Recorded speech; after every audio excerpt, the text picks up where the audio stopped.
So I thought to go over this, continue the, how to help somebody's dying.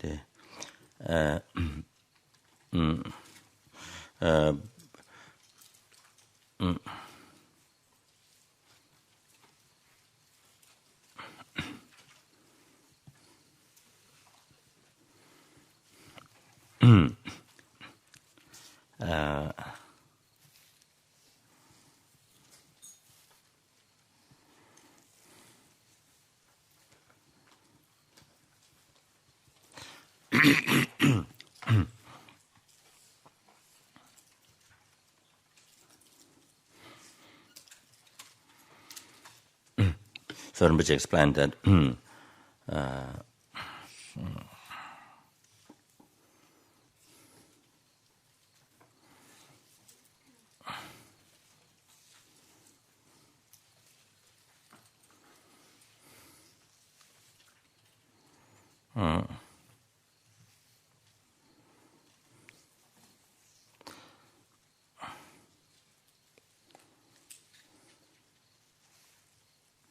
maybe before mentioning that what meant this subject to happen, how to help a dying person.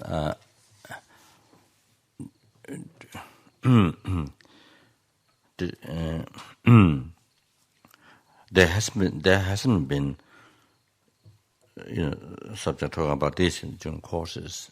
There has been sort of explain sort of going through things,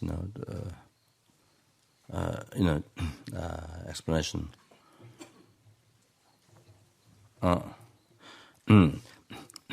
So I met Burgle, was it?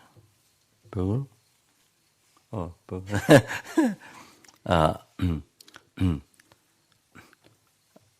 Burgle came to see me and then talked about her father, died, and then suddenly, she didn't know what to do.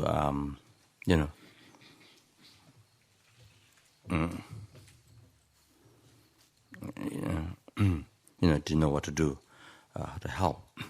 So she brought this. So that made me to think,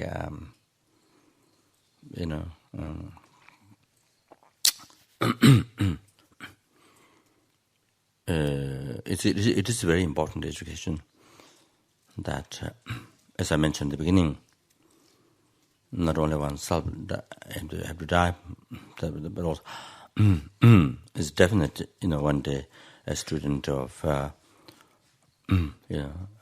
family member, friend or somebody, you see dying and you don't, and you don't know how to handle that. You see, if one didn't learn, of course, this has to happen. This situation, you see, where you don't know what to do. So I thought that's after she explained, that's what made me think to to talk on this matter. I think it's good that everybody knows something how to help.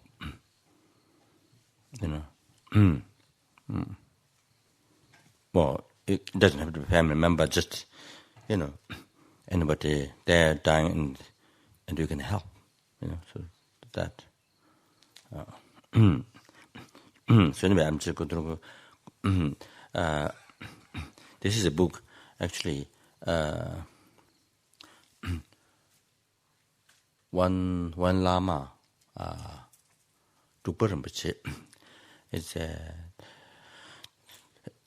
His past life is root guru of Tsechu Rinpoche, who used to be the head of the Buddhists in Nepal for many years.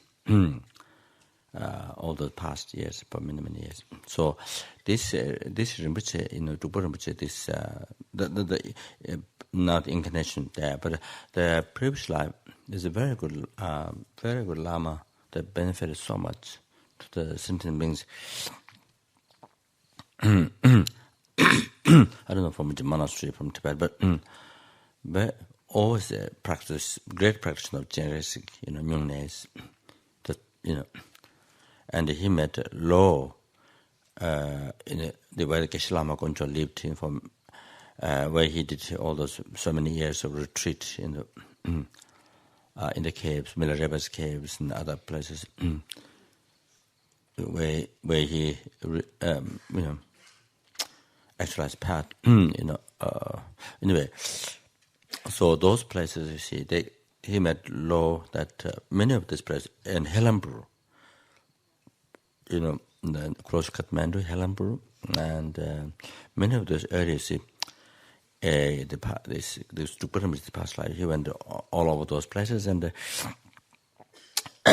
he met Lo in the country that the people cannot kill animals, they cannot hunt, cannot kill animals, cannot hunt. In the whole, like Soluk, for example, Solukumbu, there's a law in the past, it's still there. Law, that nobody can hunt in the mountains and the forest, and nobody can kill animals. So this was there in all those places, But Solukumbu, I'm not sure what is by this Lama, or for sure. I think that by one of the ancient, past, one of the great lamas. I think they made a rule in the whole country. See, so anyway, this Lama went to Helambur and Zum and all those places, met, spread a lot of generous practice in Nyungnes, and then, met Lo, the whole area to people to not hunt, to not kill animals. See, so for example, Solukumbu.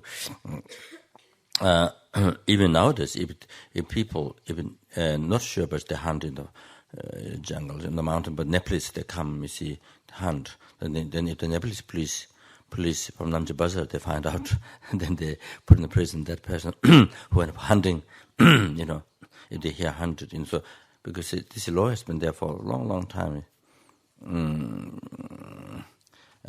That's not the law, the whole Nepal, but just those areas.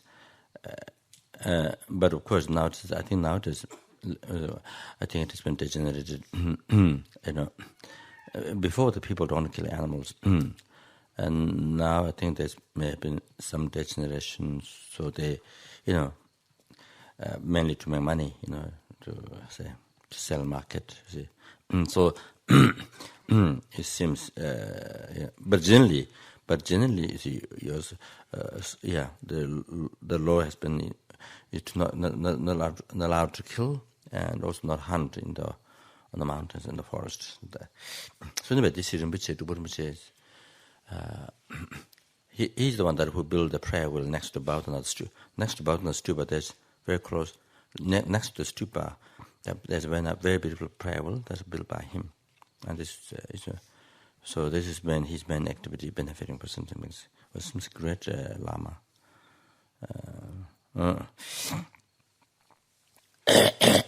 And this present incarnation also does similar.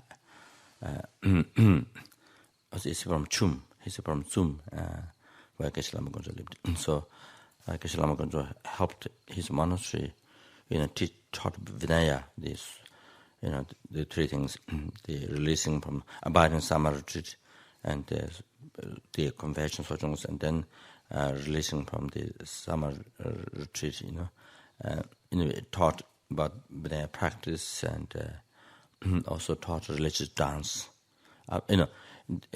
Organized this 100 million Omana Bemehung and 8 minor precepts. People come from all over the village, and they put some food, everybody put some food, you see, bring some food and put together in the 100 million Omana Bemehung side. Then at the end, Geshe taught, people to enjoy after the retreat, you see.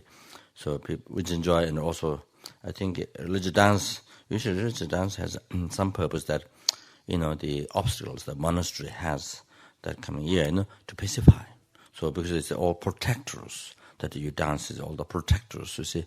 So I guess maybe those monks supposed to have done retreat before, I guess like that. Then maybe with the divine pride, they have to, dance. So I think properly to do.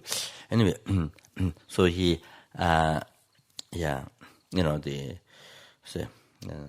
any obstacles, you see, the monastery has to,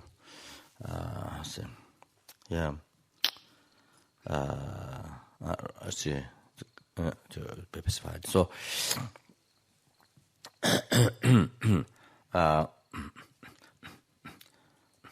sort of a wrathful activities over that. So anyway, Geshe Lama Gönche taught, religious dance and, to all the people to, enjoy the dance, religious dance like that. I guess my part of monastery puja. So I think he did a few times like that. Of course, himself did 2,000 units, 2,000 units, maybe more. So by all the units that he collected, that he did, not all one time, but all the units that he did in the 2,000, that's what he told Geshe Lama Gönche himself told me that. So anyway, so what I was going to say, I cannot forget it now. Yeah, that's right. Oh, I brought this one. Huh? Oh, this about this book, yeah. So, yeah. So he does a similar like past life. He spends a lot of time goes in the village in Nepal, Then not necessarily a Buddhist. He goes in the village and he does nyungnes. He spends his own money, you see. He just goes in the village and he has a few monks. And they perform, very nicely, the altar things, and they do nyungne with all the musics and, everything. And then, so that nyungne, and so then people come, he offer food for the people coming for nyungne, the villagers, and drinks, you see. So, because they see them not eating meat and not drinking wine and so forth, you see, fasting like that. So then the people, even the Hindus, the villagers, the people respect. So then he gave a little bit talk to them. So like this, he has been doing around for quite different times. So then he gave them vow to not kill animals, by talking, talking a little bit Dharma like that. So he said, recent. When I met him in Nepal, before Buddha Gaya, I think, he said that in his life, he say about 10,000 people who took commitment to not kill animals in Nepal in his life, you see. So which is a incredible great success because Nepal, also Nepalese, they are not clear. The public, they don't have education, so kids they go to Buddhist temple. Even those who are supposed to be Buddhist, but they do also sacrifice animals. They're not, you see. So because lack of education, like that. So anyway, so this main activity. So you see, nyungnes, and then give some Dharma talk to the people. Villages, and then let them, take a vow to not, to not kill animals. So like that, which was a great, and he was invited a few times to the West by other people, but he didn't like to come to the West. But this is what he did in Nepal. So I was very, very happy, helping these villagers, these poor countries villagers, helping them, you see. Helping them to collect virtue, protect from negative karma. So it is also liberating. It is also, by the way, liberating animals. You don't have to buy animals, but you see, by the way, when people take the vow or to not kill, then by the way, you liberate the animals. So many animals. one person may kill so many animals in one life, so therefore saved so many lives of animals, you see, like that. So anyway, like that. So, yeah, we admired him, and then time to time, not much, but some, few thousand just offer for his contribution, for his activities, like that. So,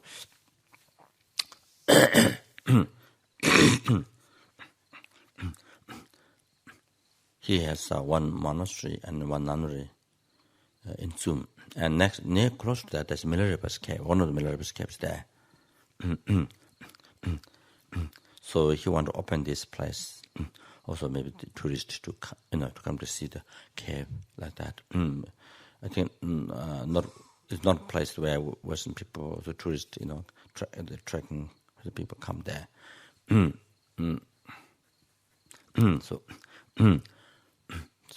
So he thought that his health is not so good, so he would like to,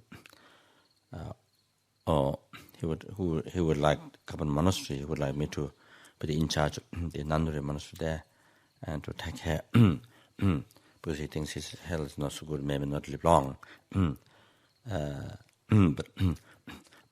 But before that, before he asked, so he told me that before he asked me.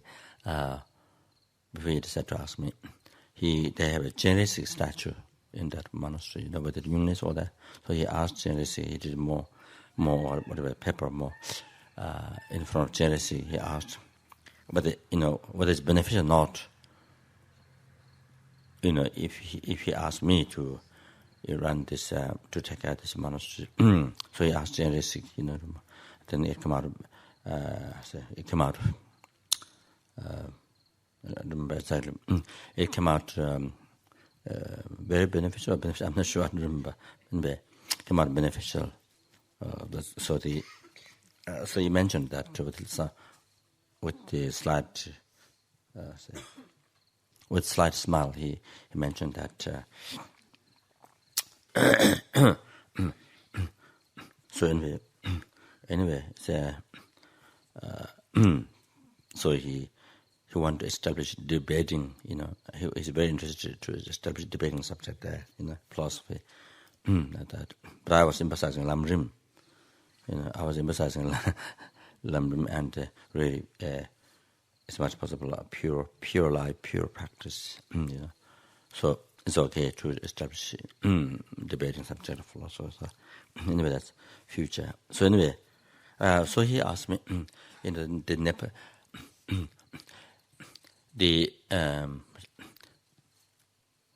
One time the Buddhists in Nepal, they invited his students some years ago, and then I think there was a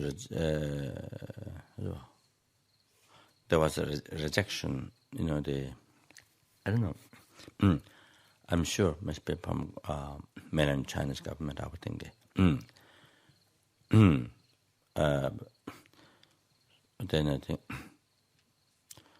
Or I'm not sure the Hindus, or I'm sure they would mainland Chinese government, but I'm sure they rejected, no question. It does even other Western countries, so why not Nepal? That's very easy. So it didn't happen to come. So then that met awareness. They brought awareness. The whole Nepal, all the Buddhists, all the who said I'm Buddhist, all the very far for all parts of Nepal, then a lot of awareness. That somehow Buddhists are unable to come. Then that brought so much awareness in Nepal. Somehow, very interesting. And then, I am Buddhist, but no. But then they ask themselves. They have no education of Buddhism, even though they call Buddhist many remote areas in Nepal. So then they met brought a lot of awareness. Then in the education, then many groups from Nepal come from very far to Kathmandu to receive teachings, range, organized. Then from Chukinyama or some, I think I wanted to give a talk to one group at Himalayan UK. One came from quite far. So then I think that somehow it didn't come, but somehow it helped very much in the country to, somehow awareness of education Buddhism somehow. It must be I think a blessing, somehow.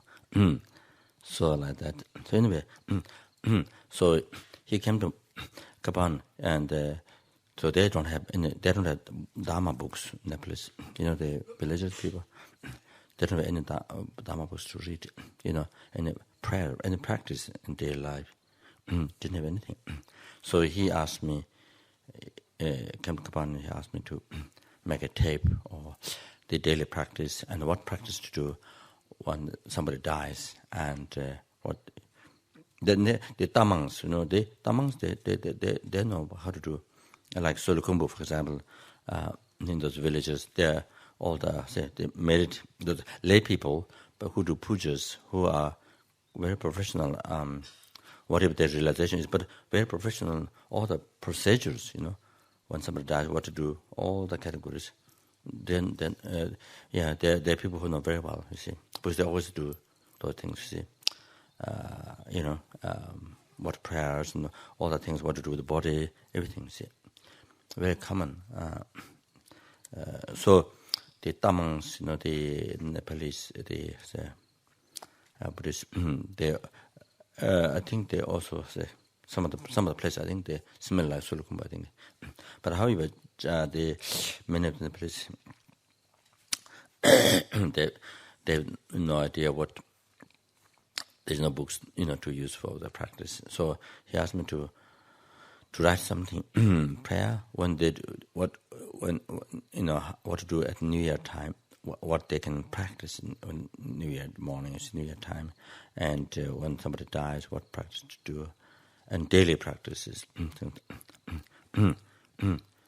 So as I did start something, but then it didn't happen. So this is a book. This is a book organized. How they do in Tibet when somebody dies, the whole procedure. So to keep the tradition, to educate that the people, Tibetan people outside of Tibet, you see. So it talks about all the different things, you see, which is very useful, very useful, very useful how to do. So all of that. That how to do it at the time of death, and then it's as soon as the person has died, what should be done, immediately what should be done, and how to request for power, and then transfer consciousness to Pure Land, then how to make offerings to the lamas, immediate offering, how to do that, and then after that, until the body is taken out, what should be done, and those things.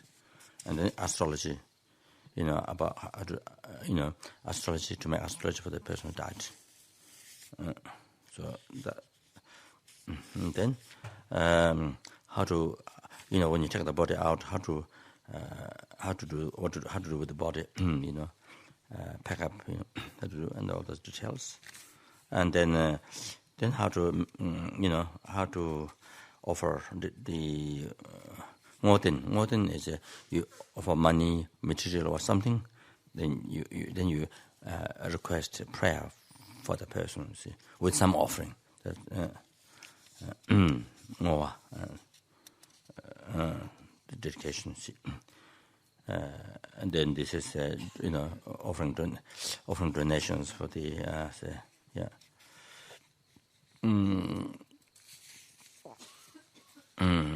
I think. To the family member who the person passed away, to the family, and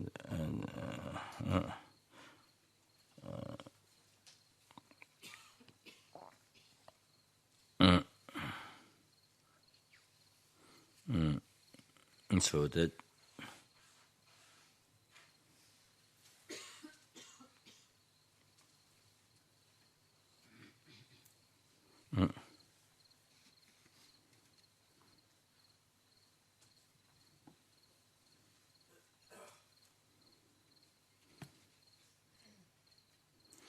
Then if the body is taken out tomorrow, then today making offerings to the monasteries, making charity to the beggars, and also all those things like that. To the making offerings to the monasteries, so the holy objects in the monasteries, the statues, the sanghas, things like that, making charity to beggars, so forth. And then how to bring the body out, this process.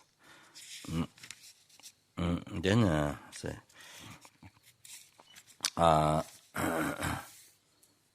yeah.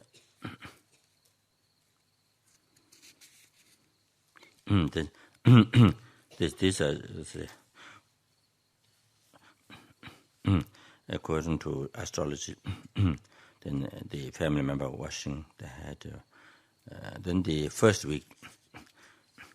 So first week wash, all the for the person passed away, all the to collect marriage for the person. You see, all the different offerings, what to do. You see, like that, to the monasteries, the statues, and the puja at home by inviting monks. So all these various things, for the. The pujas, at home doing, you see. Then the second week, what to do, pujas, offerings. Then fourth week, what to do, and fifth, sixth week, what to do, and the seventh week, what to do. Then the 49th day. So that's the, because the person would, you see, assuming the person who passed away, you see, the length of life of the intimate stage beings for 1 week. So therefore, until they find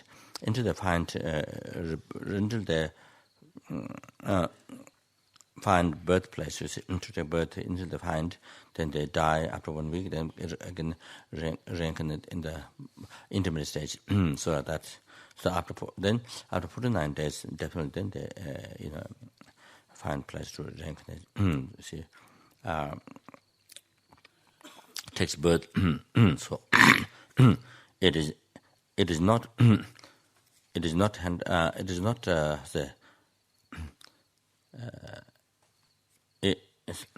is assumed that if the person who died is still in the intimate stage, so then you just continue doing pujas, you see, making offerings to the monasteries and the lamas, and they will just doing different pujas. So you see, possible then during those days, end of each week, bigger puja, you see, more offering.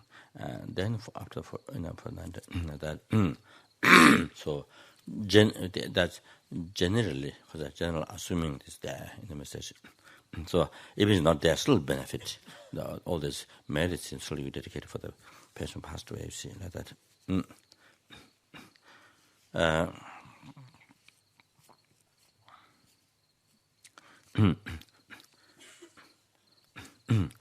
So I found this book that so to say with some explanations, so to present, but anyway, it didn't happen. So anyway, Rinpoche was explaining that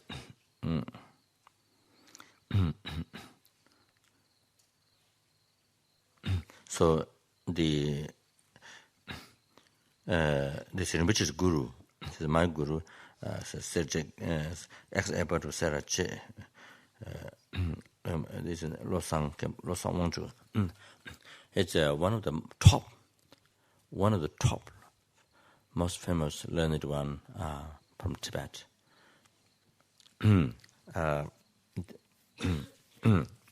So there are quite a few of those.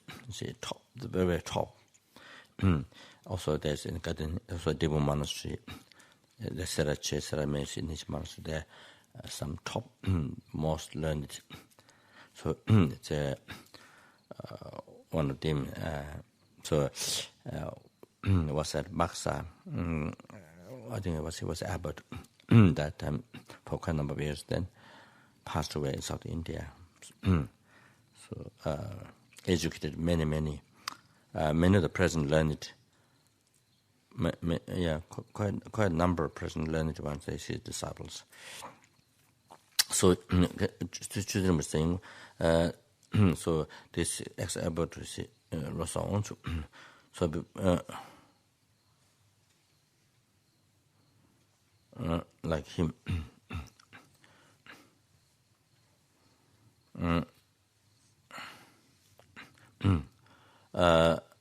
He started taking self-initiation from the Tibetan 5th month. From there, every day. Then then he passed away in the 7th Tibetan month. So means that's what he did. So knew that he's not going to live long, going to pass away. So then he continued from the Tibetan 5th month every day, making preparation for that. You see, for passing away. So that. So Rinpoche says. The person who passed away has received initiation, then who has received high standard initiation, even that person cannot recite, cannot do the prayer during taking self-initiation. Then you see,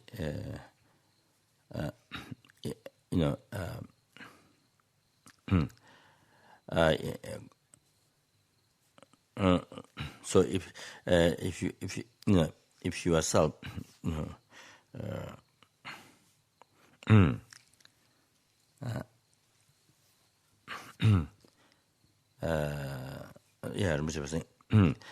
if you have received say high standard initiation, but the time near the time that you can't recite the prayer, then you invite other say helpers to take initiation, to take self-initiation. So so I'm just saying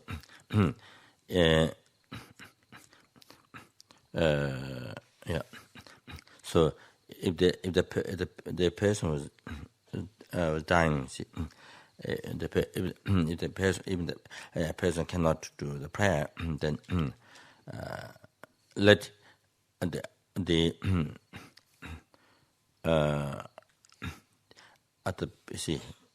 invite other helpers to do the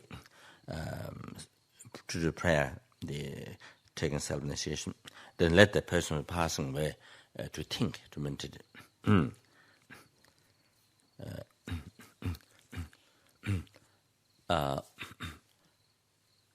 When I was with the Lama in Delhi farmhouse, certainly Lama was at Dharamsala, so I was coming to do the course. But Lama was not planning to come, but I insisted Lama to come. The Lama came, and then I'm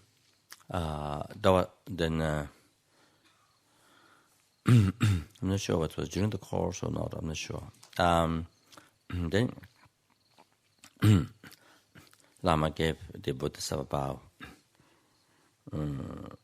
I think Tom Shamaski was. I think that time, but he was leading the course. I think that time.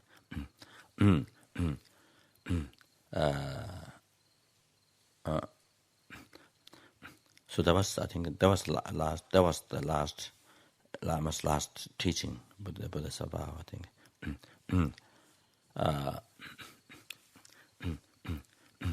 Then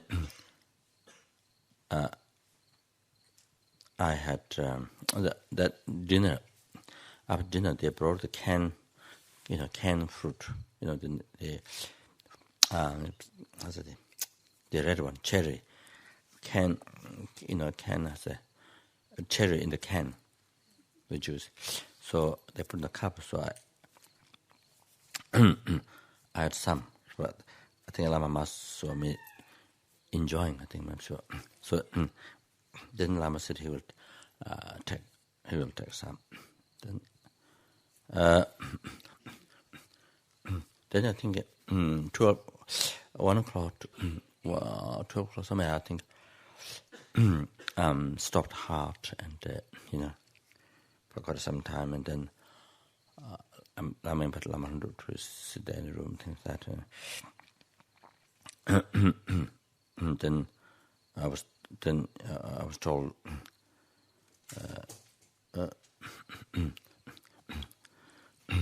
after some time, I don't know when after some time I was told that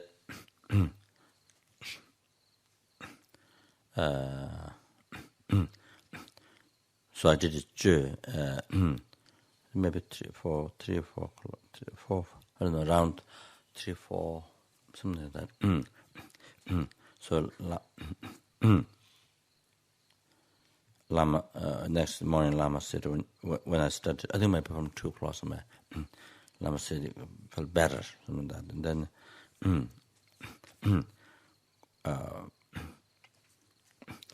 of course that's Lama's the short aspect. And next day they went to Delhi, Karuna, and I think to the Malam, who is in America now, who has been our cook for quite many years, maybe I'm sure, many years.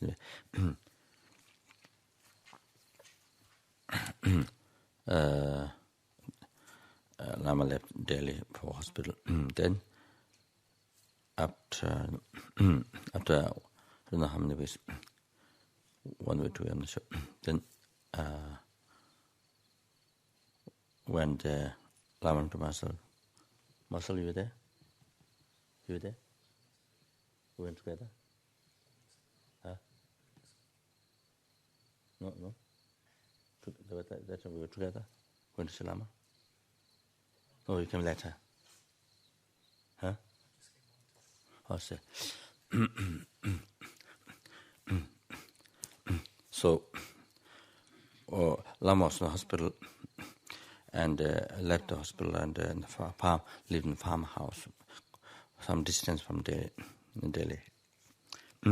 My mimics, one, I think many of you know it. After the first student is a Western student, the Russian lady, who became nun, Zina. So just before, so while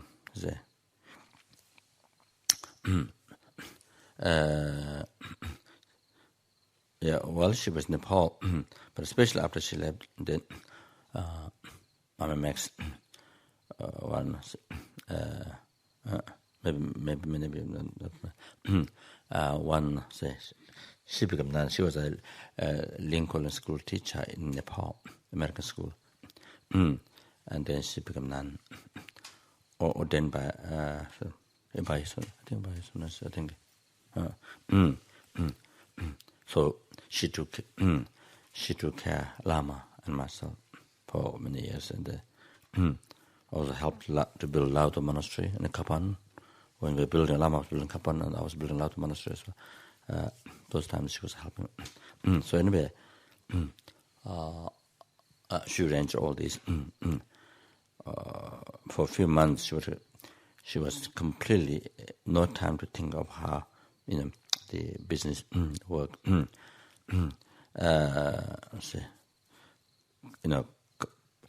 I think 4 months, something completely looking after Lama, all the treatment, hospital, only just that.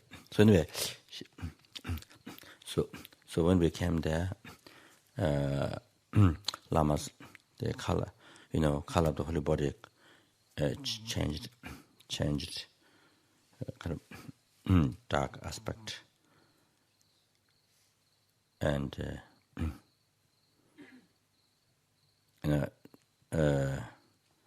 definitely than how it used to appear before. So when we enter the room, and so every day I read Lama's text, the Hiruka self-initiation. Every day I read, and then do the Dharma offering to Kalarupa, called Tukchuma. It's a done with the Amantaka practice, Dharma offering to the one protector called Kalarupa.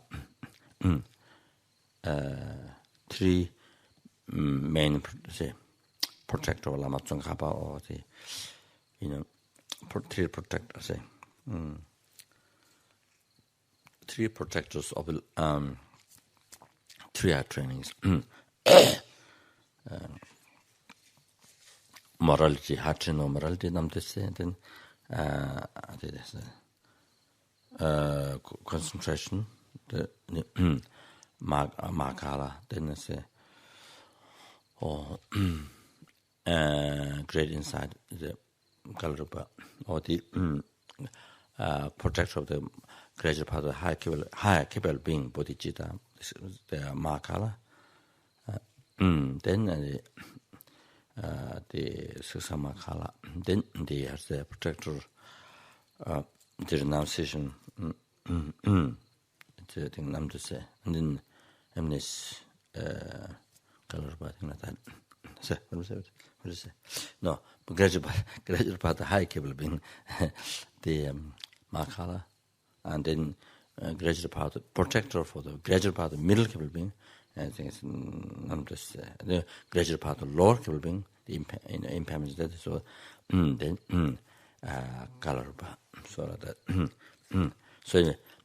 so Dharma offering to Kalarupa, called Tuchuma, which is a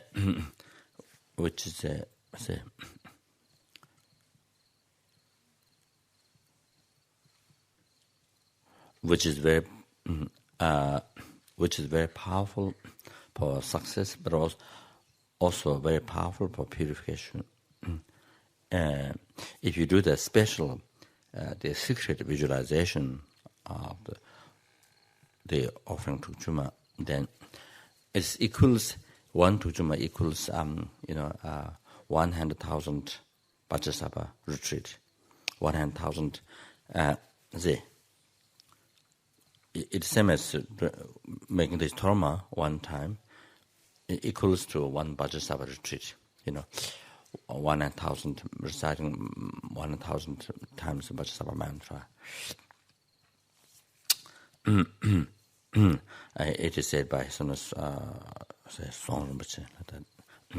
So it's got very powerful purification. So that and then self-initiation, Hiruka self-initiation. Not the longest one, but not the shortest one, but the middle version. So every day, so the Lama meditates, and I read the prayer, so like that. So that's what Rinpoche. Well, in the Lama's case, of course, who has even ordinary view of somebody who has achieved, Keralite, illusory body. So those no need who has already overcome that. So no need these practices for purification. So, but I think that is teaching or advice to us. So like that.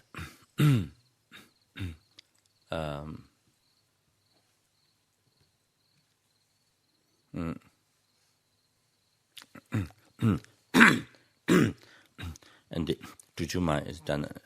It's done the wrathful way. The wrathful way. So you have to. You're supposed to hook the evil doer. The evil doer who harm. Then you're supposed to hook. You see the trauma. So I of course, I cannot do that, so I ask Lama to do that part. So Lama says, when you concentrate, the heart stops. When you focus, when you concentrate, the heart stops. So when we, yeah.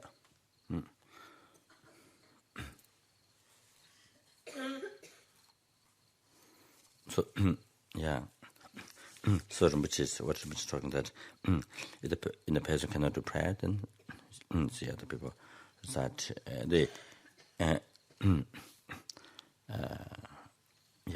let the person to meditate, so that will help. Says, then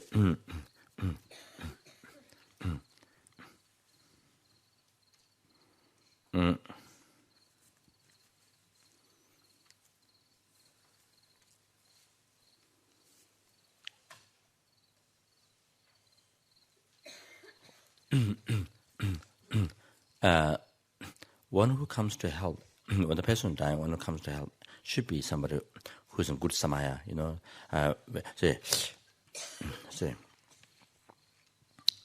good relationship with the person, not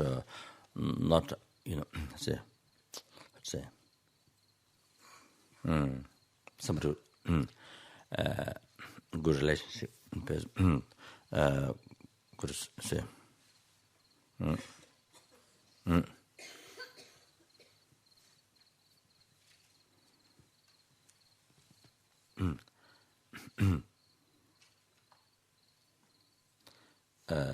Yeah.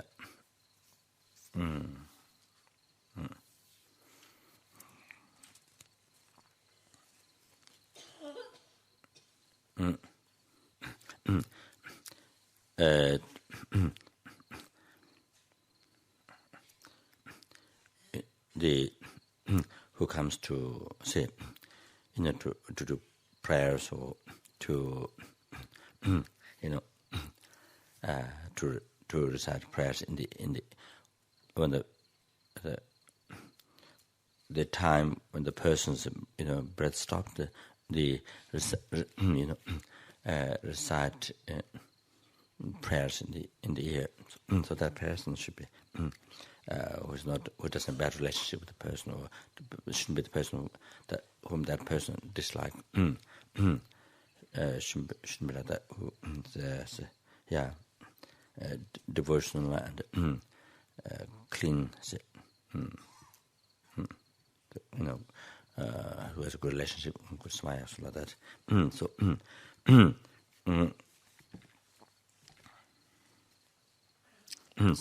here Rinpoche says that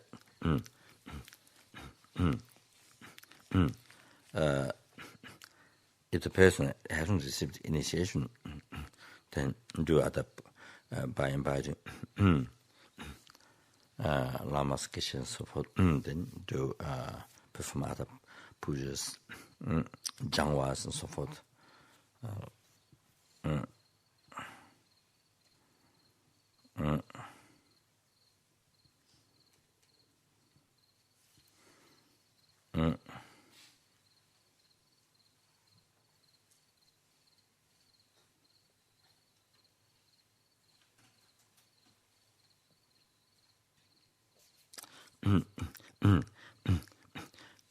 Rinpoche explains some stories, and some of the monk stories, and when the monk passed away,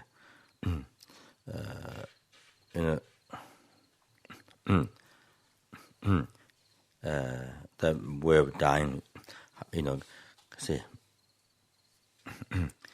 giving up attachment to the possessions, things like that. But I think it didn't write down completely. So Rinpoche said attachment is the worst thing at the time of death. He emphasized that.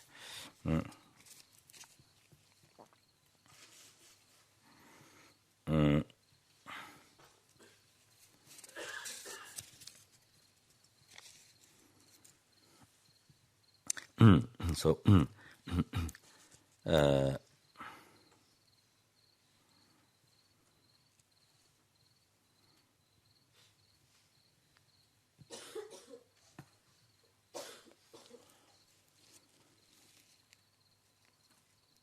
So Rinpoche explained that the monk who died being attached to the begging bowl,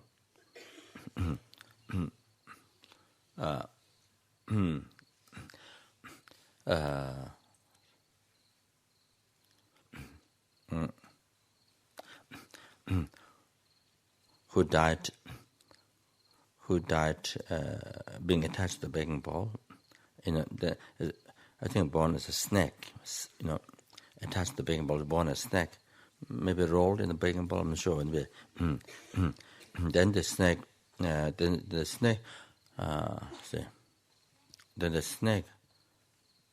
think, what happened? Snake, so got burned by fire, maybe.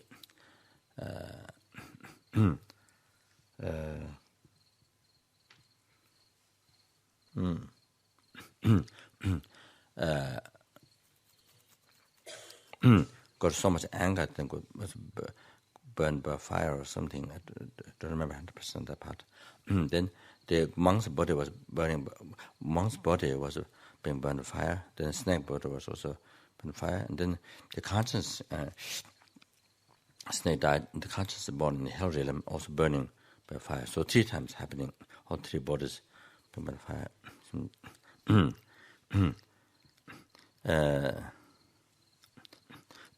Then one woman who had a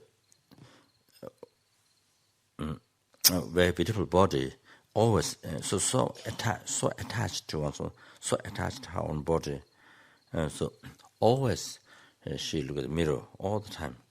She looked at the mirror, see her body in the mirror all the time.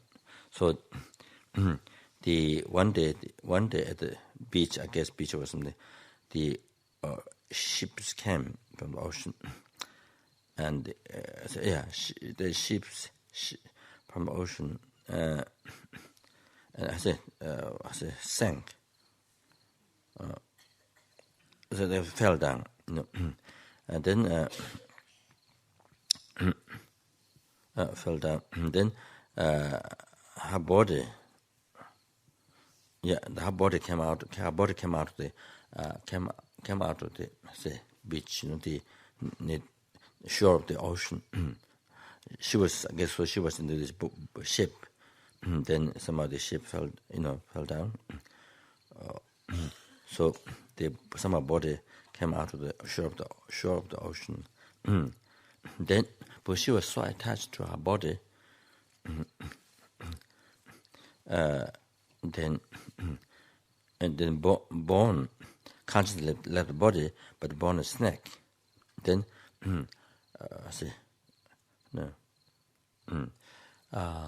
going through the mouth, going through the mouth from the Lord, from coming out, or circling around, in the body like that.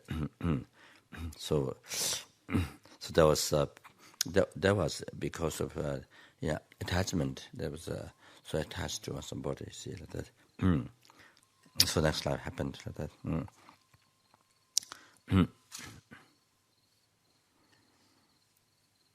And so here, which advice is so that's emphasis, to say the very important thing to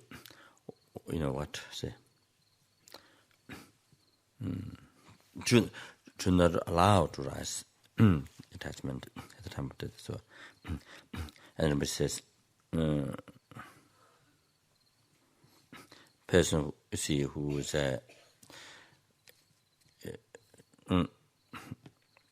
about to die, there's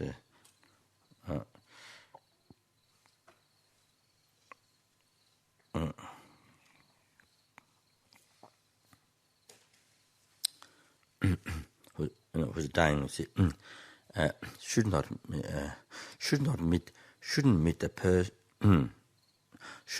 to meet the person. By meeting that person, the person will get so strong attachment. Should not allow to meet the person whom the person who is dying will get so strong attachment. Says, and shouldn't talk. Shouldn't bring it. Shouldn't talk about it, about that person. Then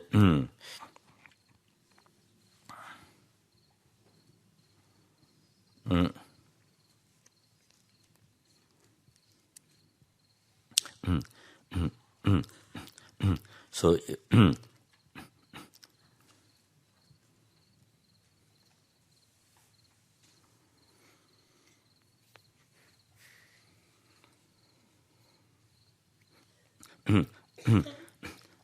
I think here it means by meeting that person, if it helps, if it solves the problem, what he fears, if it helps that person who's dying, you see, and solves the problem, that's okay. But instead of solving the problem, it makes strong attachment and more worry, more fear to separating, you see. Then it's very harmful for the person who's dying. That makes it very difficult to die, difficult to let go, and takes a long time. Then it takes a long time to die. See, so that.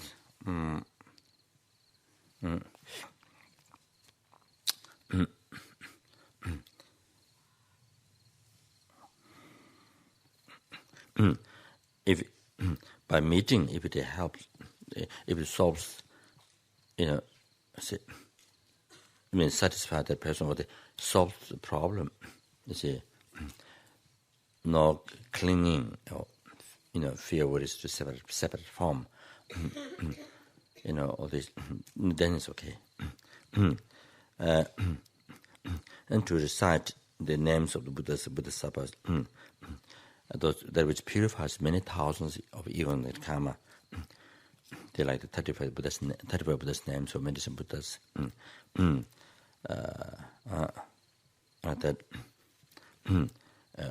By hearing medicine Buddha's name, that is impossible.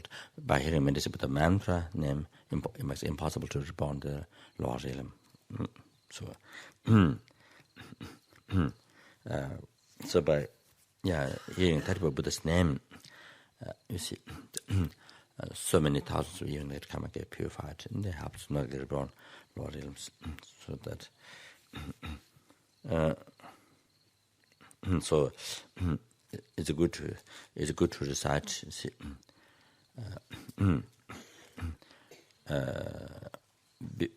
good to recite to the person. You see, before the person, see, when the person is able to hear, you see, before the breath stops, then if you recite, whomever that person has devotion, the guru of that person, whomever he or she has devotion, you recite that person's name. Then that's the best power, transferring consciousness in the Pure Land, and it has a great benefit. So then which is the first quotation from Kalachara. If you remember Guru in 1 second, if you remember Guru 1 second, it's the best power.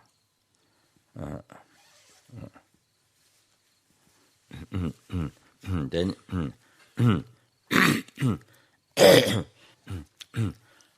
the other Buddha's name to recite when the person is dying, particular Buddha's name that you see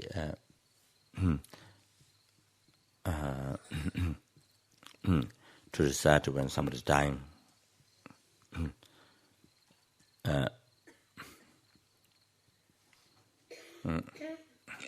That Kunalamba Rinpoche used to give to the people to recite. That is Jumdende Tejinjaba, Dajumba Yangdaba Zubesanje, Rinchen Zutur Jana Chasaro, Rinchen Zutur Jana Chaso. That Banjawa Shagatuwa, instead of change, so that's the particular name you recite. The saves from the lower realm. That being who's dying doesn't get upon the lower realm. That's a particular name to save that particular Buddha who dedicated, other beings, who hears his name, then they don't get upon Lord, who particularly dedicated for that. So in Lama Zopa Rinpoche, you can say that Banjawa Shakatwa, Rinchen Sutur Chala Chasalo. So that there's also mantra of that Buddha, but I don't know by heart.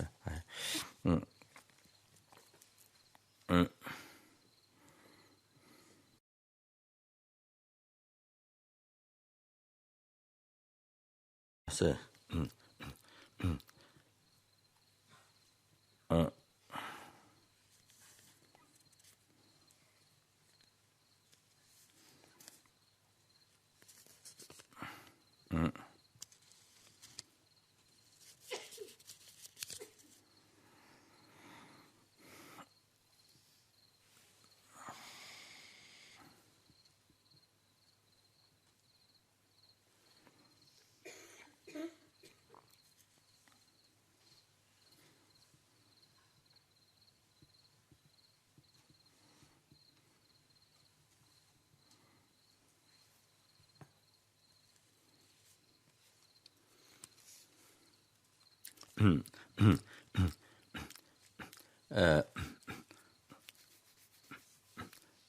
the other thing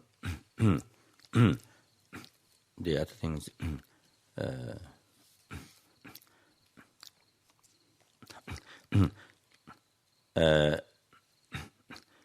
reciting this Buddha's name. It doesn't require devotion. Being Buddhist and devotion, being Buddhist, the person who's dying, being Buddhist and having devotion doesn't require that. Just hearing name is sufficient. It fulfills the purpose. So this is something what can be done. You see, if an animal dying, a person, you see, non-Buddhist, you see, dying. You see, anyone, Buddhist or non-Buddhist. So so the name itself has a power to save the person who's dying or animals dying from the lower realm. So that and then also they generally say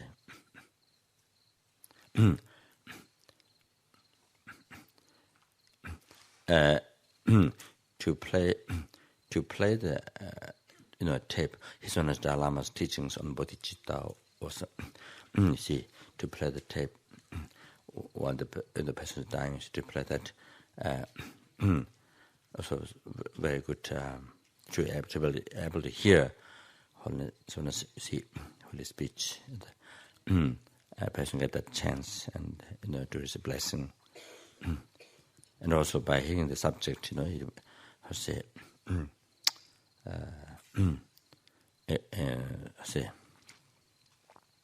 it reminds the practice, especially bodhicitta, things like that, or so things like that.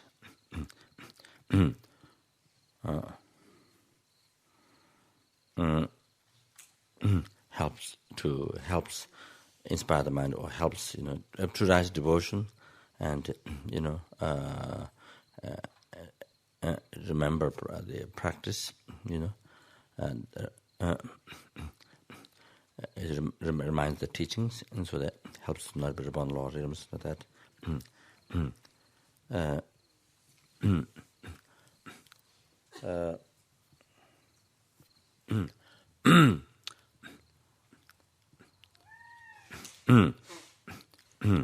Or also prayer chantings, you see.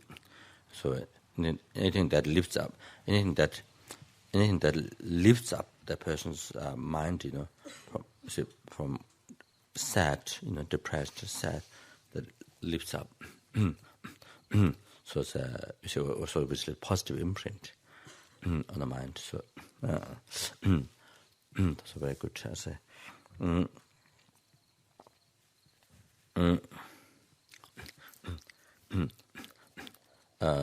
Then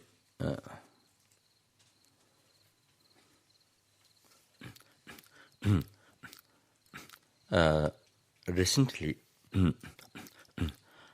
I wrote a mantra to use when a person is dying. It doesn't matter Buddhist or non-Buddhist. It doesn't depend on that. Having faith or anything. Just to put next to the person, next to the person's pillow or where person can see easily. Mantra. So how this has happened was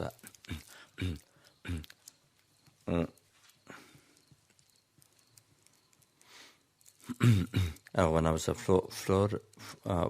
recently in Florida, North Carolina, Kadamba Center, I went. I didn't get to go for many years, so I recently went to consecrate the Kalachara statue and to some teachings. So I was told, asked by one member of the center that her mother was dying. It sounded like very heavy. So then I was thinking what can be done, what can help.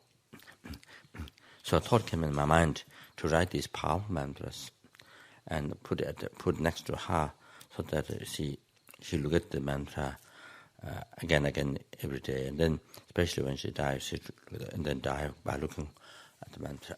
So then that definitely every time she look at the mantra purifies so much karma, So that is Michuba mantra, which has so much power. I think I told you already. Purifies even the very, very heavy, one of the very heavy karma, avoiding holy dharma, which is heavier than having destroyed all the monasteries, all the statues, stupas, sculptures, every single holy object that exists in this world, avoiding holy dharma, which is much heavier than destroyed all the holy objects that exist in this world. So by saying the Michupa mantra, it purifies even those karma, and then the receive pollution from sangha or having taken things deprived or without the permission of sangha, things like that. So those heavenly karmas get purified just by saying the mantra, the Michupa mantra. So one is the Michupa mantra. So there was no question of all other karmas. Michupa mantra. Then there's also Omani Pimehung. Then I think there's probably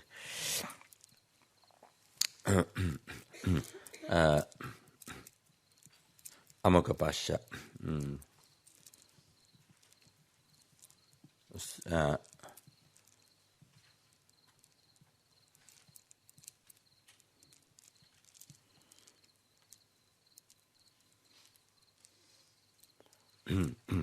Amagabasha, the stainless pinnacle, something like that.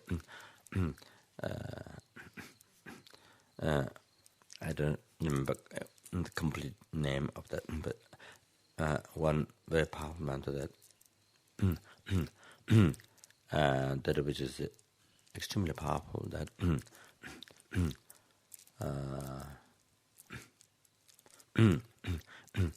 normally that it has so many other benefits, but one of the things that if it's above the door, then anybody who passes through animals, human being, each time 1,000 unit karma get purified each time the person passes, person or animals, any being, even insects, anybody passes through, enter the mantras.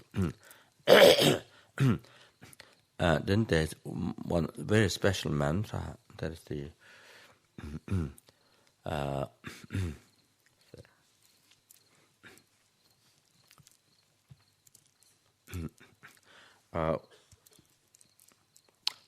all the wishes fulfilling, the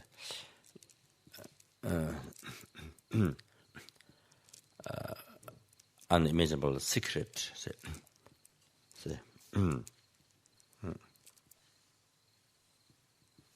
mantra,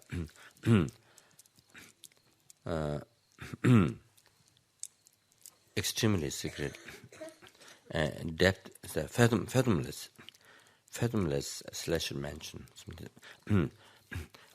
which has skies of benefit so powerful.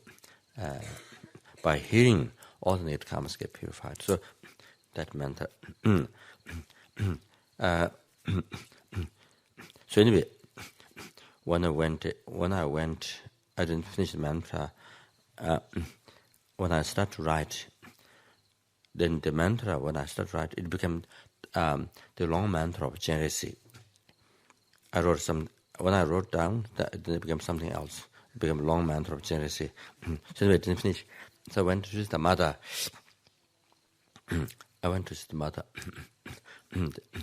And then she wasn't like that at all. What I was told, she's completely okay. She was completely okay. She was guided by us. She doesn't need somebody to guide. She was completely guided by herself. Before I went to see her, checking what deity's picture to bring to help her. So it came out Tara somehow. So then I went down there. So actually she was reciting Medicine Buddha and Tara, So she was completely okay. She was, very alert and very bright, She's already taken care. Doesn't need help. So her main connection as a main, I think the prayer is Tara. So put the picture there.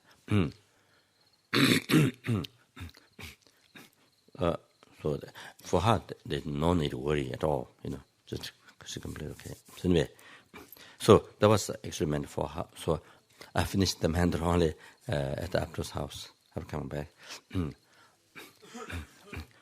So this, anyway, something like this size, something like this size.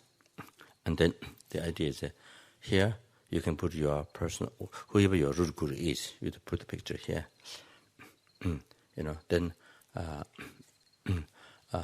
Then Medicine Buddha, then one is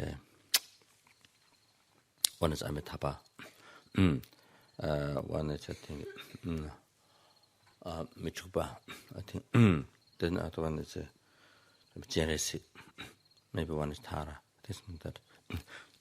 So there's one place empty, depending on what the individual person's deity is. So here this deity, so here the mantra. So to keep it next to your, next to the person's, where the person's head is, so they can see the wall or something, can see, all the time, to see, look at that. And especially when you're dying, while you're looking at it, then let the death happen, see, like that.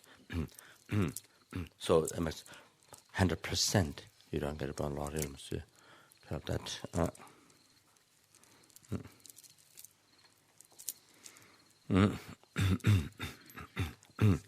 So what I would like to do, the mentor is finished. There's some message there to write in English. Message that I was talking to, that person was dying. Wherever the person is, but just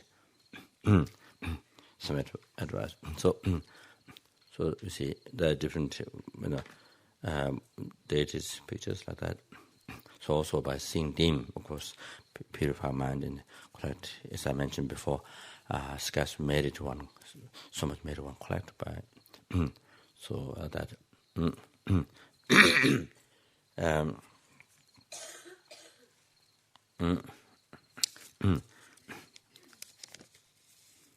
so the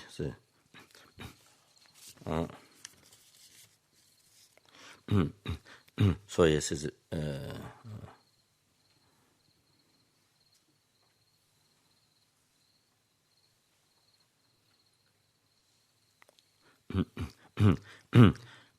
this, I don't know, this may be related to this may be related to Tibetan. Sure. Anyway, which says, if the sick person, if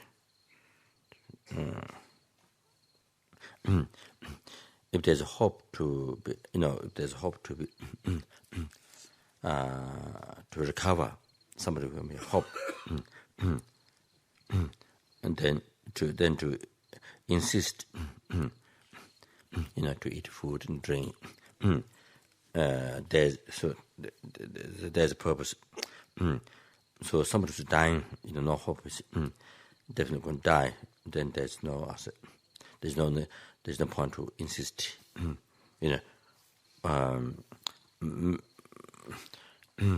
Which means disturbing the person's mind, doing something which makes the person unhappy, pushing something that other person, which makes the other person unhappy. So it means, I think, that then makes the person angry, and then you see, near that time, you see, like that. So which is, even the person doesn't, even the person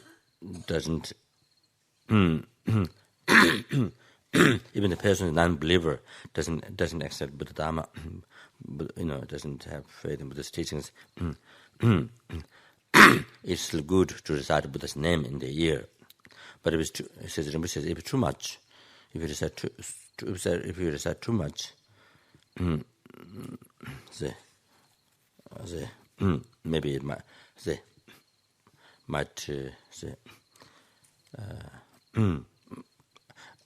I didn't mention here, but maybe made the person get angry or something if it is too much. It says here, which says that at least even you cannot help that person's mind become virtue, but at least that person's mind indifferent, not non-virtue. So what we should try as much possible is that person dying to die with the best with virtue, and then at least cause that person's mind, person dying the mind indifferent, not non-virtue, not virtue, but indifferent at least. So I guess non-virtue, if the person died with non-virtue thought, then you see it gets upon the lower realms. So I think with the indifferent mind, I guess maybe it doesn't get upon the lower realms. So I'm not sure. So that's something.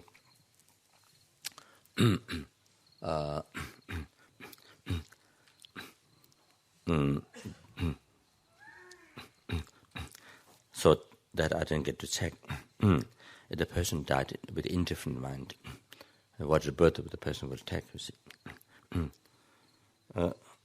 and the Rinpoche advises that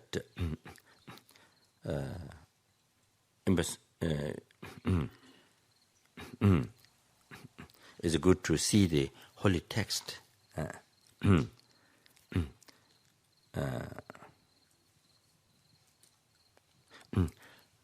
To put Lamrim text,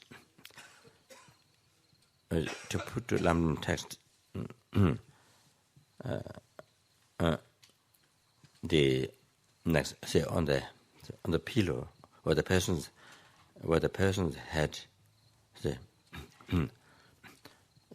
it's kept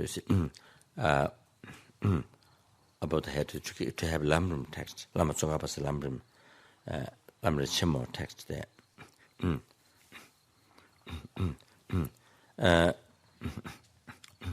Rinpoche explains this. The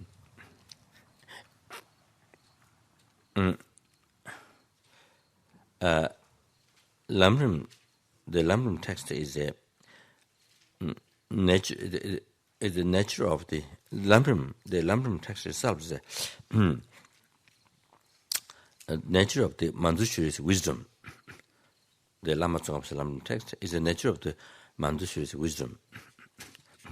And it's the whole entire teaching of the Buddha is embodied into that.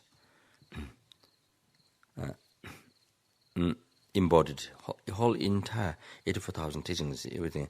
So the Lesvagal teachings, Paramitana teachings, Mahayana Paramitana teachings, Mahayana Tantra teachings, all embodied into the Lamrim teaching.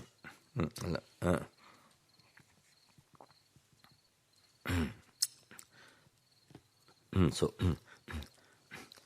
the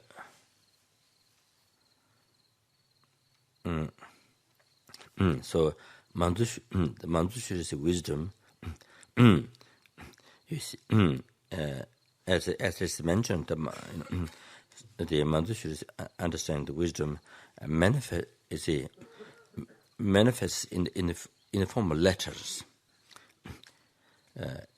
Manifests, you see, in the form of letters.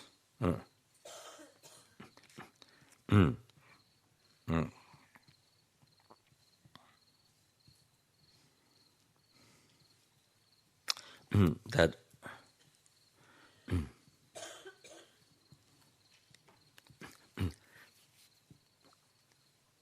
here Rinpoche explained that well, Lama Tsongkhapa, was born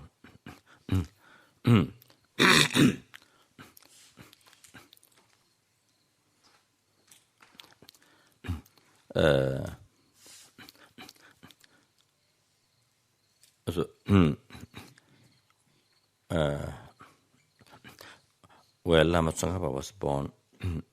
See, Geshe Sengye used to explain this. That Geshe Sengye used to explain this. That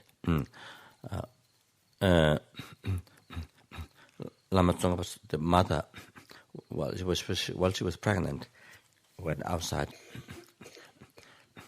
to put the animals on the mountain. Then in the road, the baby came out, and then she left the baby there. The baby was born in the road.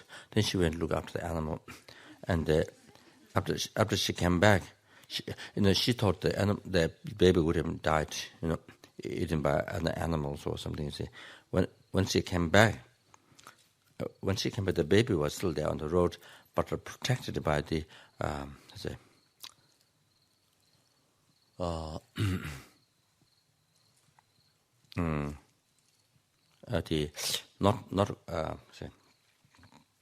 not crow, but bigger than crow. Raven. So, raven. Yeah, not raven. Sorry, not raven. So the few ravens, with the wings, they see they protect the baby. They protect the baby with their wings. Then she took back to home. So where the blood, when the baby came out, the blood came out from her womb. So where the blood was dropped in the road, from there the sandalwood tree grew from there, and then that leaf has 100,000. Naturally appeared Manjushri holy body, and then the Manjushri mantra.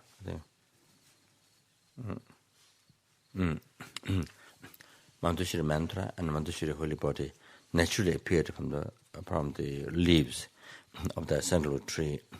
So which shows that Lama Tsongkhapa is embodiment. Lama Tsongkhapa is a Manjushri, embodiment of Manjushri. So we prove that, a sign of that. So there is a story which proves Lama Tsongkhapa is genetic. Then there's a sign story which proves Lama Tsongkhapa is Bajapani Surata, which we say. So Rinpoche said that the Lamrim, all these letters as a manifestation of Manjushri. and also usually it's mentioned any teaching Lama Tsongkhapa, the whole Lamrim, teaching. You see,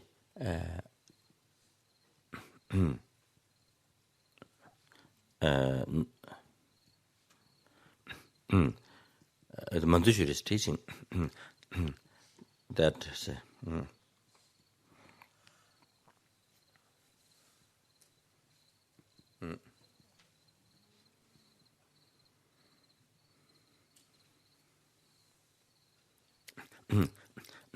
that Adon emptiness, Tantra Sutra, the Lama Tsongkhapa consulted with the Manjushri and received all the advices, all the clarifications from Manjushri, all the more subtle, very subtle, all those important points like that. So it is said the teachings as Lamrim Chemo the same as Manjushri's teaching. So here Rinpoche says, if you have Lamrim Chemo, Lama Tsongkhapa's text Lamrim Chemo, see, the next to you see, when you're dying, then you don't need power. You see, you don't need somebody to do power, transferring consciousness, your consciousness in the Pure Land. See, so doesn't need somebody to do power. But if you have the text next, the Lama Tsongkhapa text next to you, so therefore, Rinpoche says, if you keep Lamrim Chemo text all the time, normally all the time in your room, as object of prostration, make an offering, you see, in the daily life to use Lamrim text, you see, if you keep it at the altar, so then this way, also when you die, suddenly when your death happens, then it helps. You see, you can have nearby, and it helps.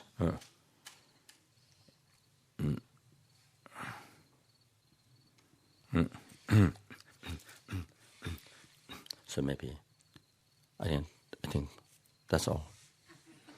I think maybe that's enough tonight. Sorry, didn't get to finish.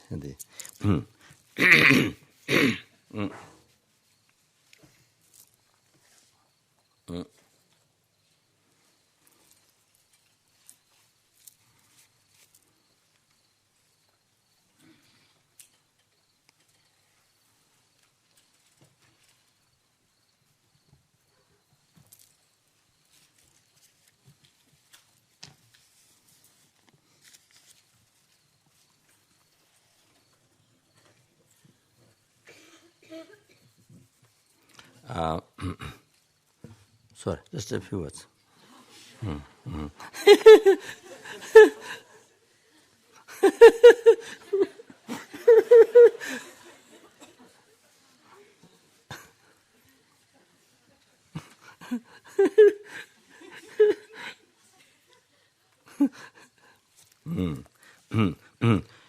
Here in this book it says, if the person is well, here it says,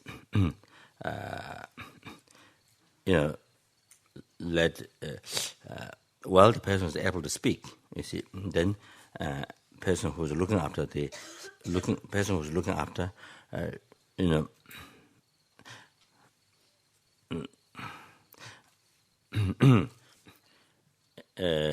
however, you see,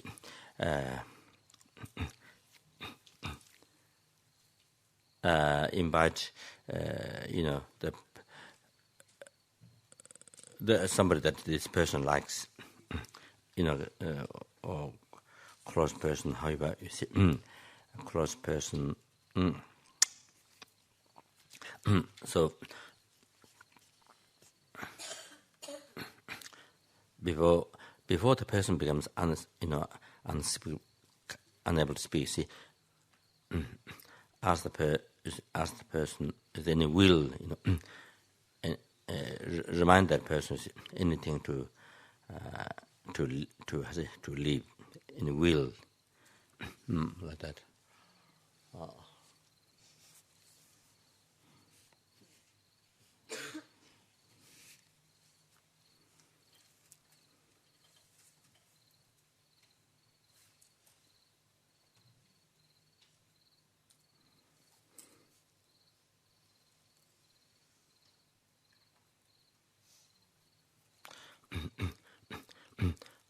of course, those who have family members, is different. Children and in the family, because. But you see, if you are alone, I think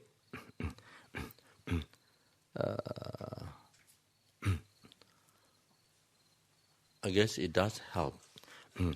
If there's will left, what to do with the possessions and the house, if one own properties, things, what to do.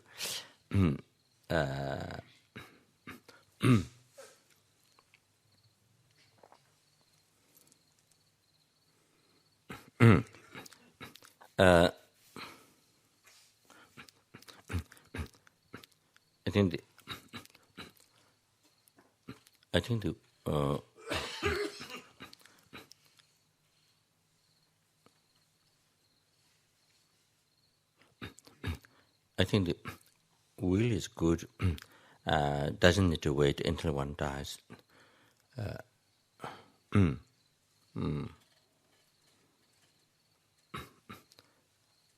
In one way, that if the will is all during your life, while you are, during your life, if the will is, in case it is something, as a possession, whatever you want to, whatever you own, that where you want dedicate to, you see, that the will. Then I think psychologically, then I think it helps. The day when you're actually dying, then there's nothing to cling. There's nothing to cling to, because you already dedicated. You see, either the Guru Dharma Sangha or to the sentient beings. You see, sentient beings, to benefit for sentient beings, for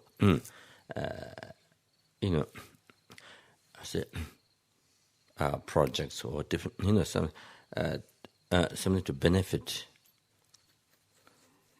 something that which is something that which is great need, something that which is very beneficial for sentient beings. Whatever it is, already you dedicate. Already you will have the will dedicated. So I think psychologically, I think at the time of death, the day when you said, sudden death came, that's, I think it does help. Because that all these things belong to others. So so I think it helps. It helps to not cling. I think to not die with attachment. I think it helps. Like that.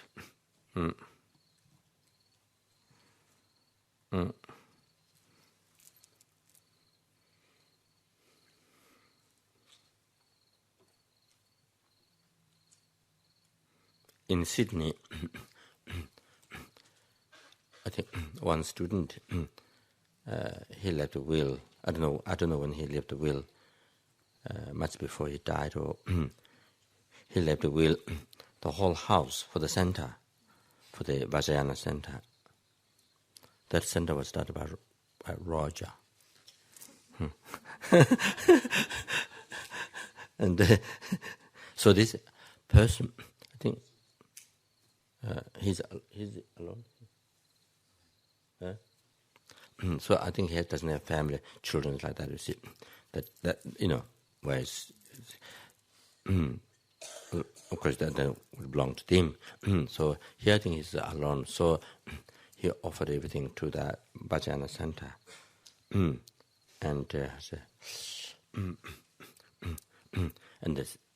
I suggested some pujas, what to do, what pujas for that person the center should do, things like that.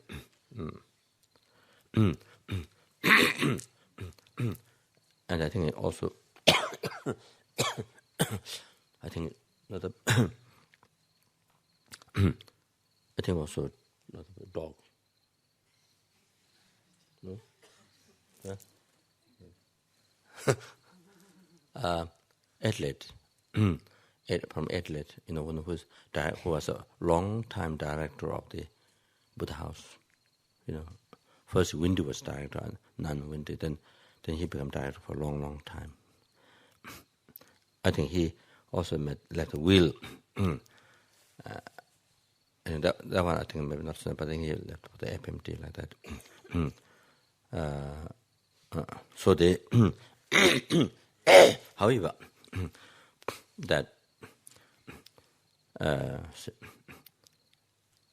to and also from organization, either the particular way to use, the person dedicated for the organization to, for some particular things to benefit. Or, however, of course, organization side also have to make it very, what's the most beneficial. So like that. If the person side didn't specify, then you see on other side, have to do that what is the most beneficial. So the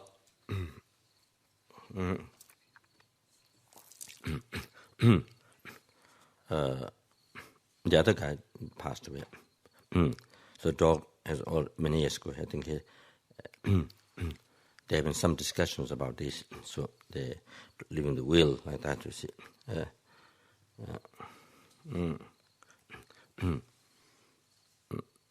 And that makes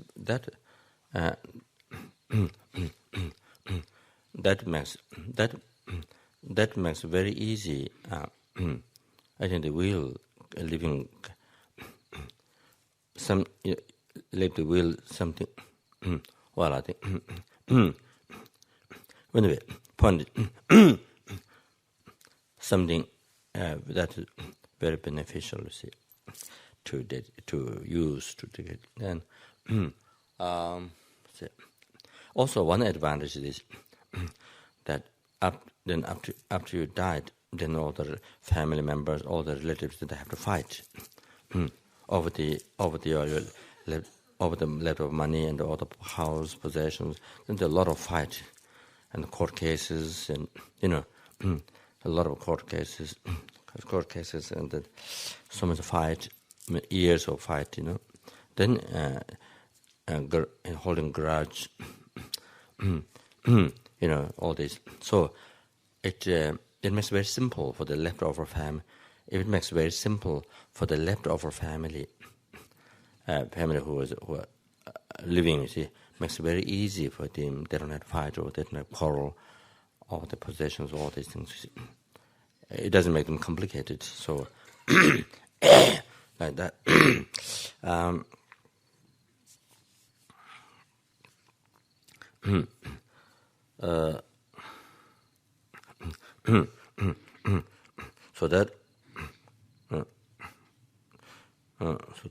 So that is one thing to think about.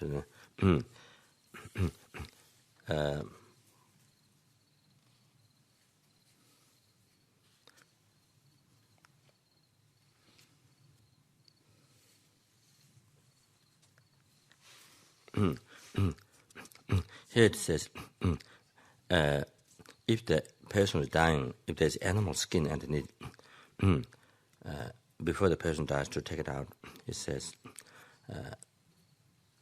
if the person is using animal skins, also dress animal skins and all the bed animal skins, to take it out before the person dies. It says, at the time of death, if there's animal skin cover the body, there's some saying that power, that it's difficult for the transfer of consciousness to succeed.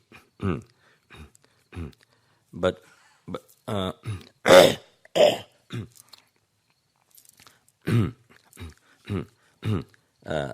haven't seen in other teachings. However, here it is mentioned that makes it difficult the consciousness to transfer in the Pure Land. So, what here we have to understand. What we have to understand is this: if the person is smoking cigarette, the great Lama Benchen Rosang Chuji Yeltsin, one who composed the Lama Chopa, this Lama Chopa, this incredible teaching, then there are many other teachings, Mahamudra, root text, all this. When somebody asked him to do power, somebody died, please do power, the first thing what he would ask is what the person is smoking not. And if he hears the person is smoking, then he doesn't do power. Because what I saw in the text, the Benjamin Sujans explained, if somebody is smoking cigarette, smoking cigar or cigarette, not smoking cigarette, not smoking cigarette, and not smoking cigarette. So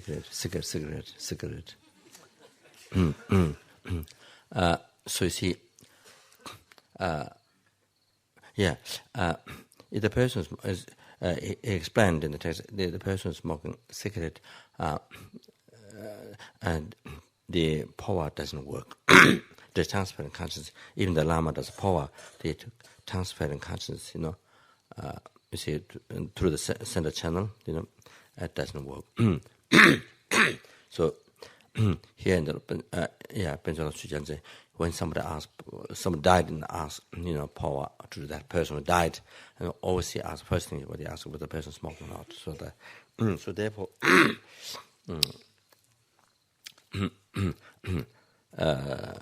of course, I think now smoking cigarette, I think become much less. The world become much aware.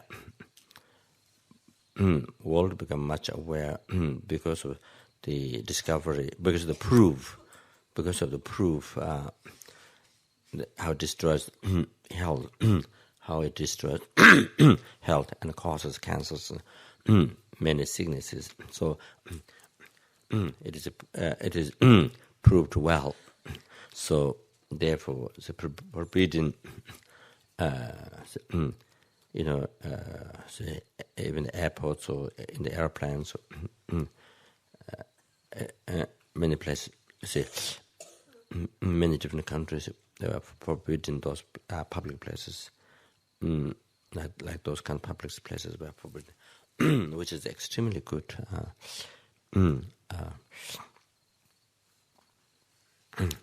That keeps the place clean, pure. That doesn't get other sentient beings, devas, other nagas, devas, other sentient beings who are in that place, and then they don't get harmed.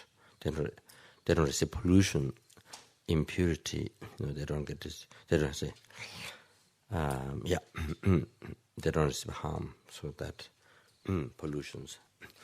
So this way, then people will be more healthy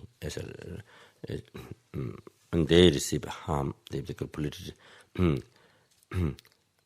It is said that it destroys, nagas. They say, like the whole city or the whole palace.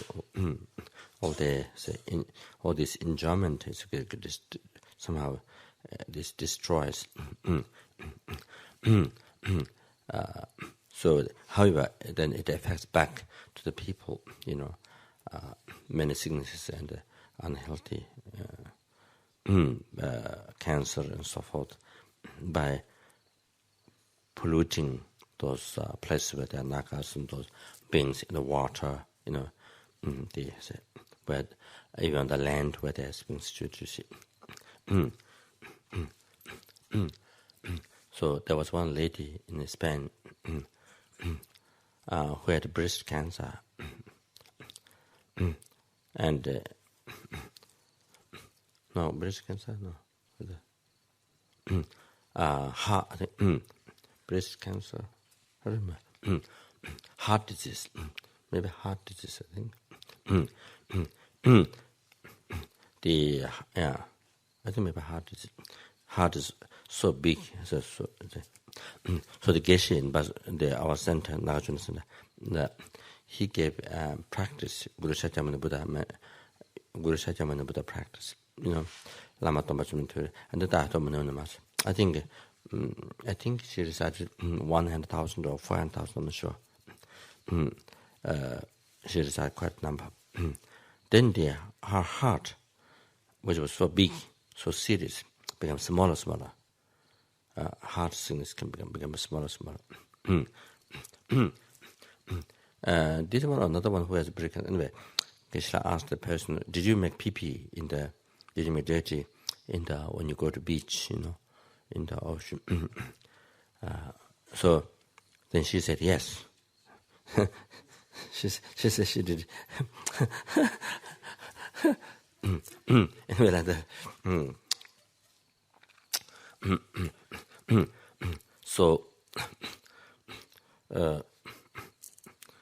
So that's one thing, you see. So this, so the smoking, and that's to say, cigarette makes it difficult at the time of death.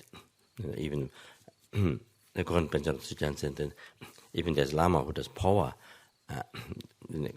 You see that it doesn't say because it's difficult to transfer the consciousness pure land. So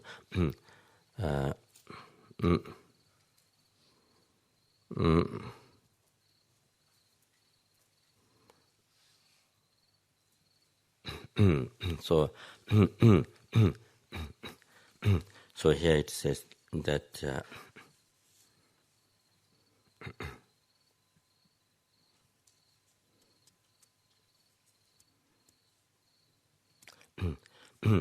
the keeping the like his one is the Lamas, the money pills was very precious because so much prayer his one did to benefit sentient beings. And there's so many meditators, so many sanghas, so many people. They did day and night to see. Continuously for 7 days or something, I'm sure, did blessing, and then they all did so much prayer, and this one did so much prayer, blessed the people. So this actual Buddha blessed, the people. So it's generously blessed. So it's very, very so precious. So they like that.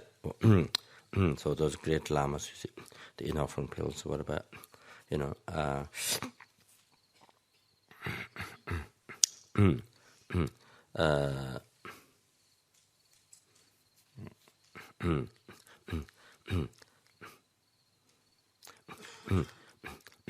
so crushed, and then they're easy to with water, put in a spoon, you see, put them out.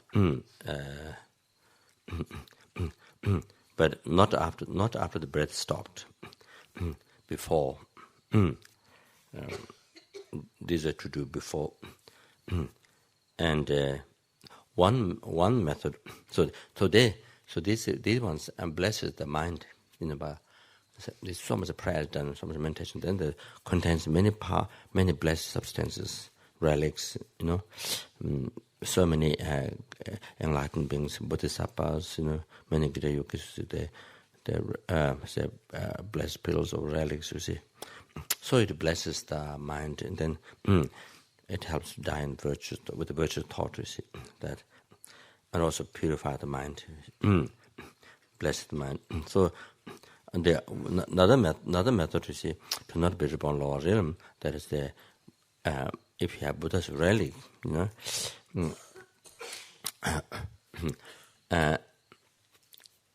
if Buddha's relic went in the mouth. At the time of death, then you don't get upon the lower realms.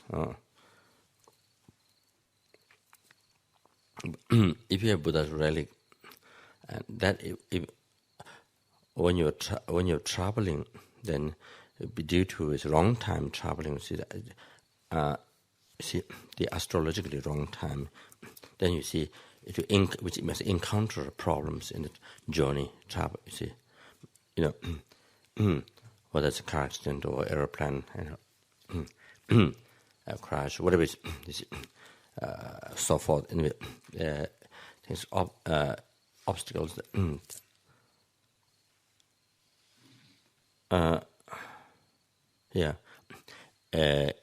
see those. Those obstacles, inauspicious times.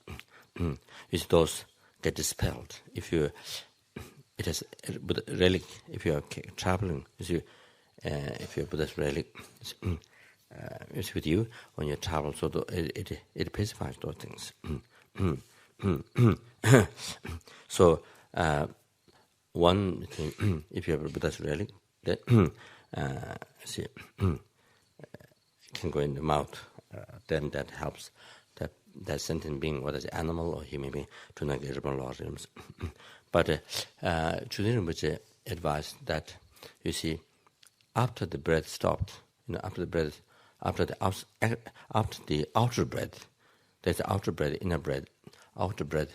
After the outer breath is stopped, if you put the Buddha's relic in the mouth, then that, you see, Rinpoche said that makes person to not die soon. After the breath, if you put in the relics in the blessed pillar, should do earlier before. Not after the breath stopped. Of course, you're supposed to you should keep the body untouched. You see, that alone. You see. So anyway. So that it is said that it makes. It said, if you put the relic in the mouth, then around that time, then makes the person to not die soon. It takes a long time.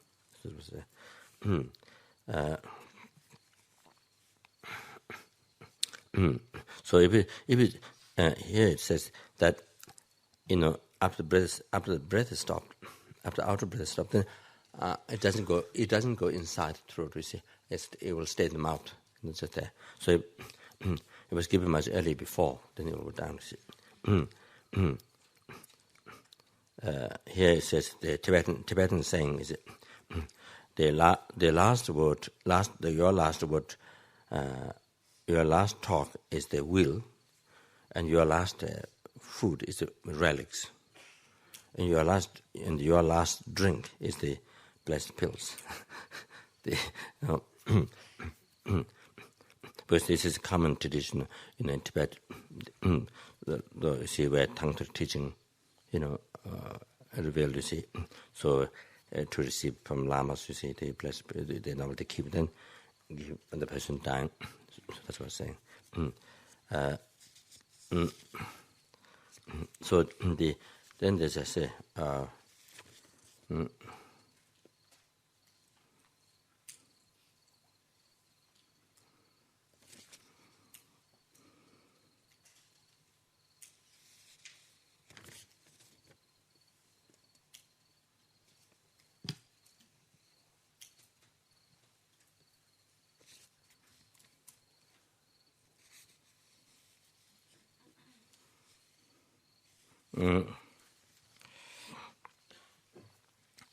Also, the skin, also Rinpoche explained that if the person is wearing animal skin, then before that, Rinpoche explained that to take it out, the animal skin, if the person wearing animal skin, bedding, otherwise,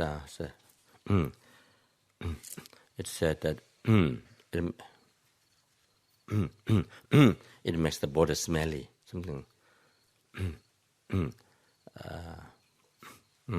something like that.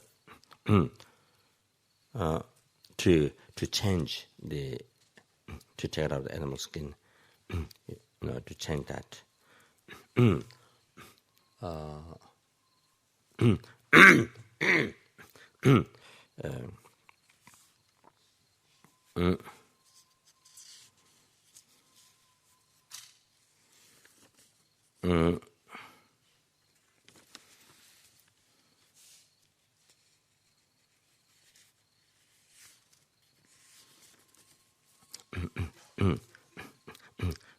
When the outer breath is stopped, then I think I mentioned already before.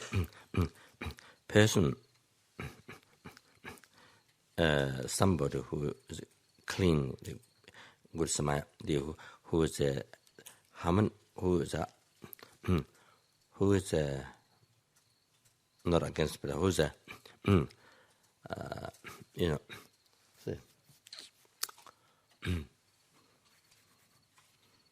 who's harmonious. The person who dying, whether it's a lay person or ordained person, but who's somebody who's a harmonious with the person who dying. So very loud.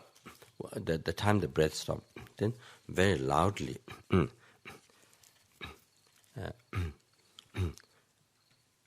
Very loudly, you see, shout in the ear, very close in the ear. They mentioned that Lama's name, whomever that person devote, and the deity that person, what that person practices. So if a person, if the person who is the guru, who is practicing a deity like that. Some particular Buddha that a person usually pray. So mention name very loudly, and then ask me to remember or to take refuge. Like that.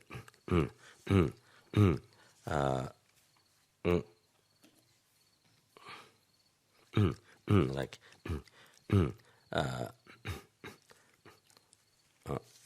His Holiness Dalai Lama or whoever that person agrees, and then deity says generously or Pamasambhava Amrita whatever that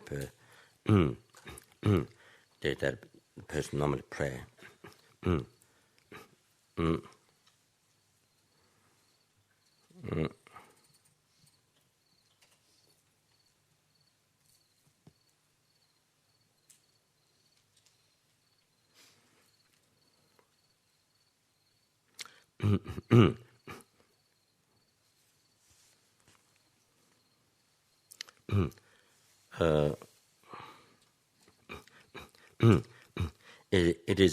It is so essential.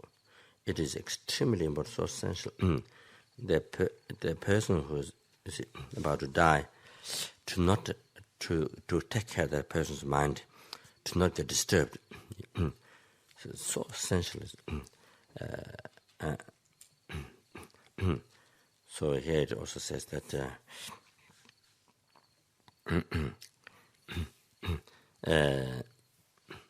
so same as I mentioned before, person is the enemy. The person, the person whom that person,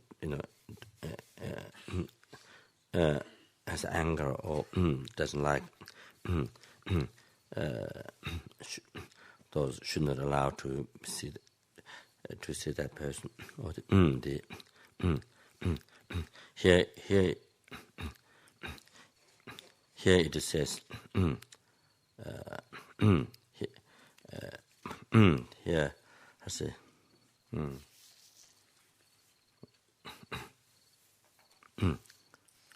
Here, I see.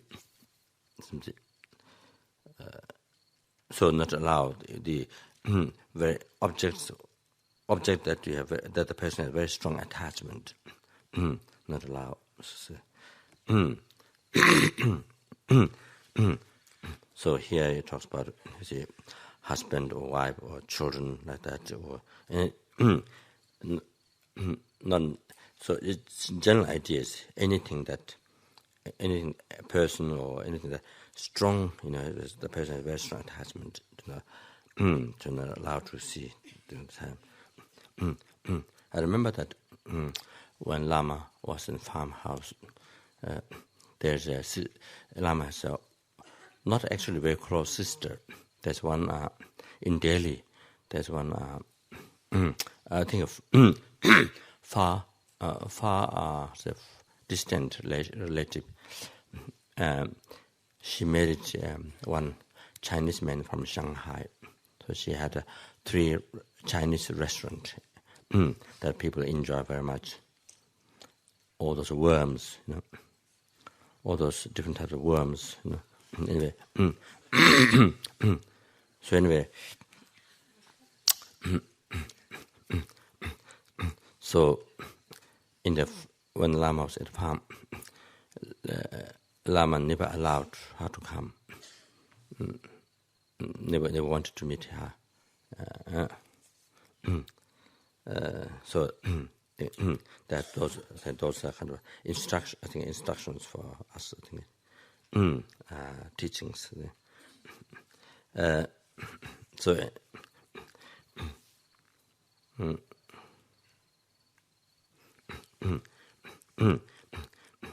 So anything that which because causes rise strong attachment, and then so much worry, fear of separation, so that makes so unhappy. So say,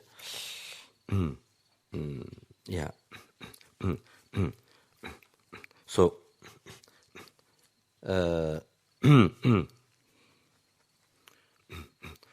so I think I don't know in the West how it is. Whether somebody's dying, you go to see that person when the person is dying. You go to see that person so that it will make the person happy. I'm not sure how it is, but however, important thing is that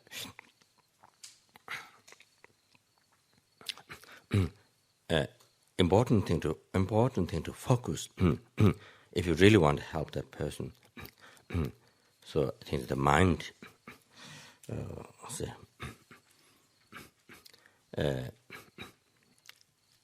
to have peace and happiness,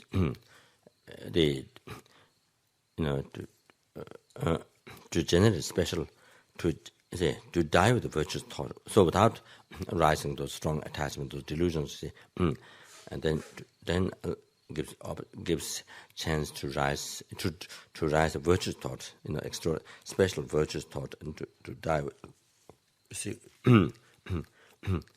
so the person die while generating a special virtuous thought, then that makes huge differences for the person to take pure, say, and good, the body of the happy, the transmigrated being.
So,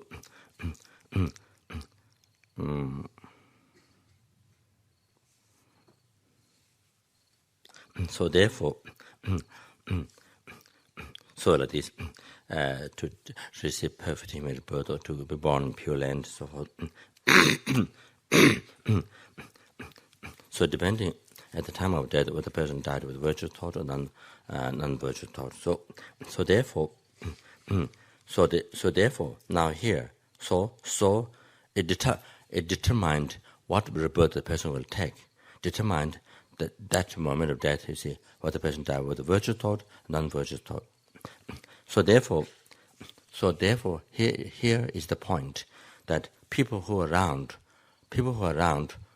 that time, family members who were around that time, so they have great responsibility. They have great responsibility of that person's rebirth.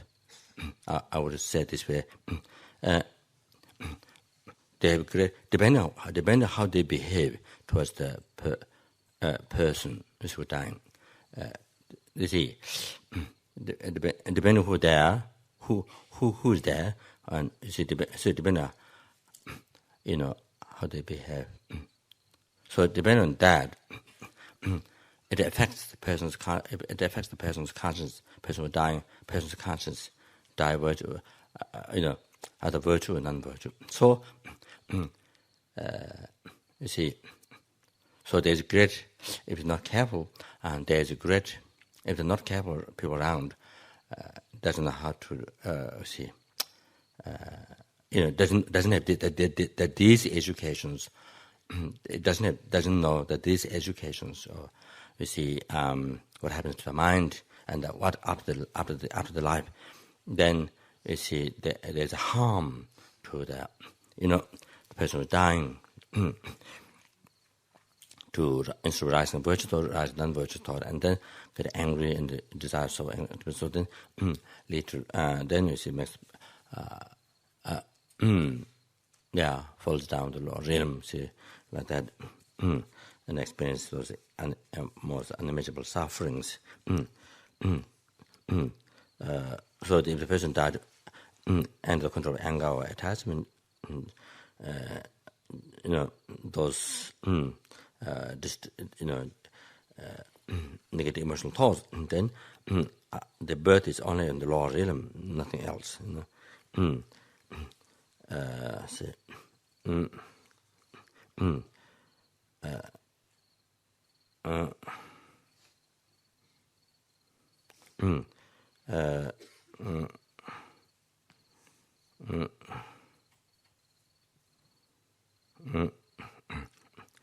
So then as a experience, an image of suffering for incredible length of time.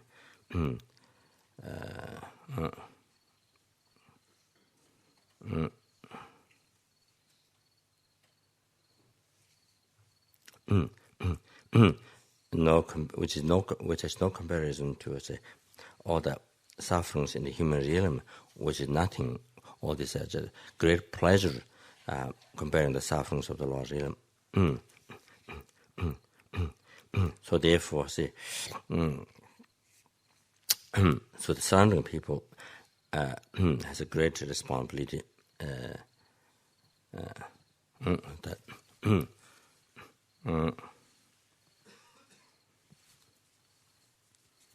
So therefore we need to learn various ways how to various methods. We need to learn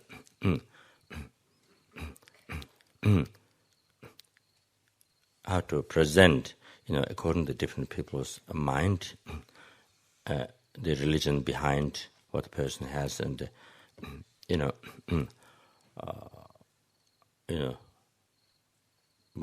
by knowing the person's situation, and then to present, how to generate virtuous thought. At least as in the Buddhadharma said, at least indifferent mind, not non-virtuous. At least indifferent mind.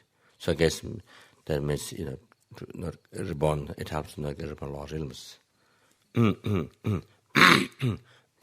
indifferent mind, the form realm, say, I don't think. But that is a rebirth in the, that is the higher rebirth, you see, form realm, formless realm, desire realm, higher rebirth. The desire realm, they were in both higher rebirth. So to be born as, to receive higher rebirth, you need a virtue, preliminary virtue thought, you see. So virtuous action, virtuous thought. So that now.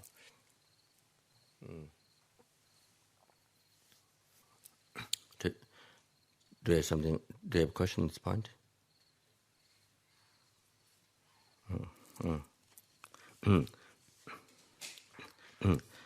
So,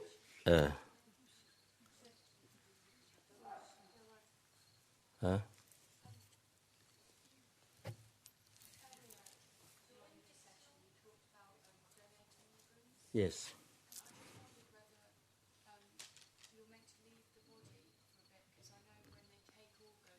Yes. Mm-hmm.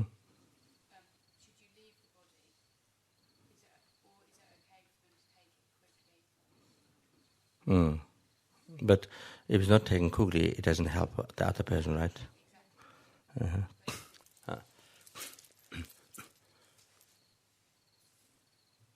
I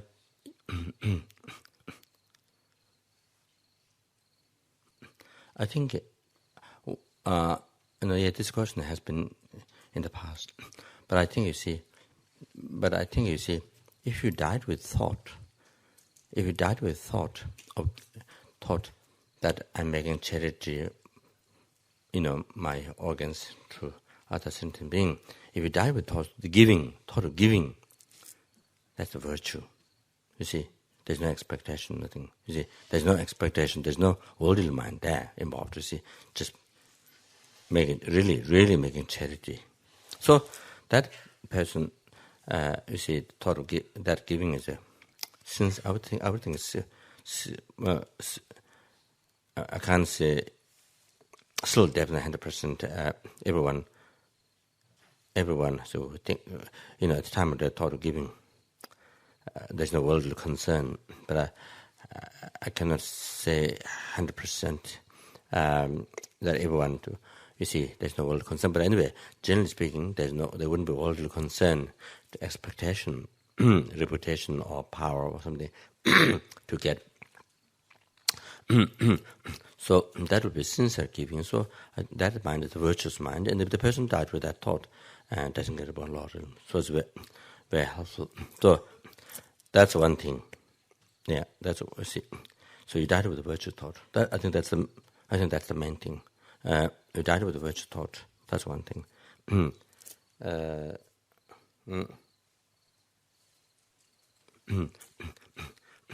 Then I think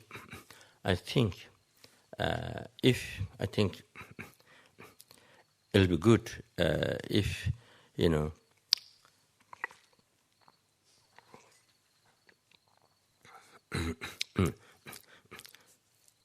if it happened the situation yourself or somebody is in this situation going to give organ charity, then just before cutting the body, first thing is to touch on the crown, and to pull the crown hair a few times, pull out a few times. So that helps before touching any part of the body. If that is done before cutting the body, then it gives opportunity, the consciousness to transfer through the center crown. Then that means that's the way to go to Pure Land or formless realm. So it's only two opportunities. One is Pure Land, one is to born in formless realm. So that so if on top of dying with this thought, virtue thought, then if can be asked, or the family member, a friend who is there, if knows, then to do this, just right before cutting the body. So that would help. That would help very much. Also, like that.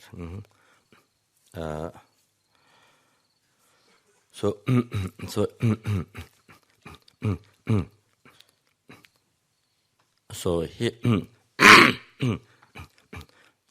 so I think quite a bit of I think quite a bit. I think here quite a bit of discussion is here.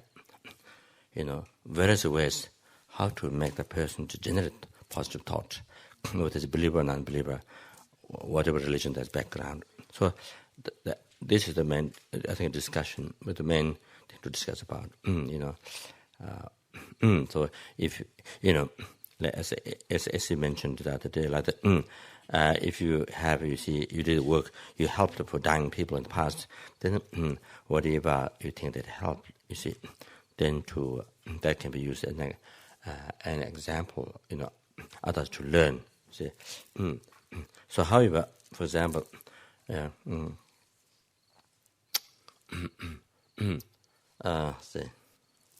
however, cause if it's non-believer, if it is non-believer, but somehow cause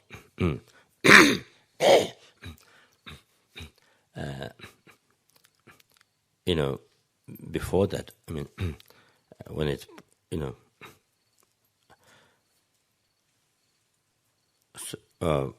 during consultation advice,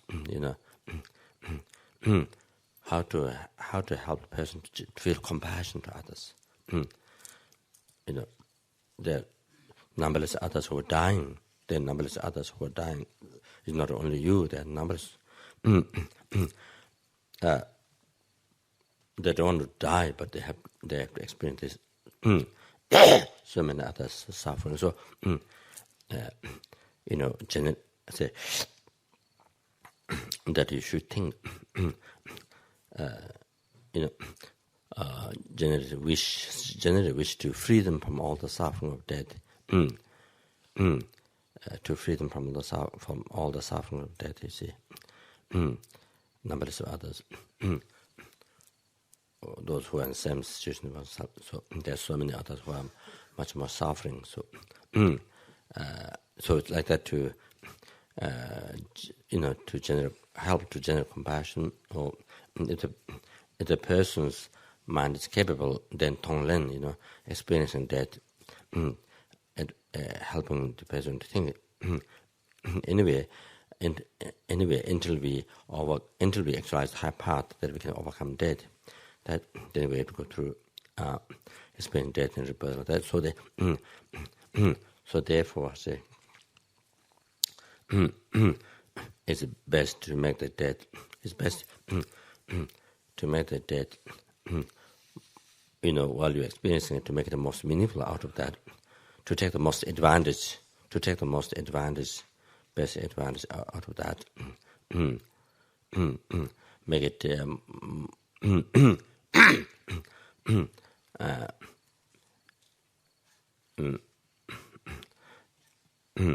That cause of happiness of all the sentient beings,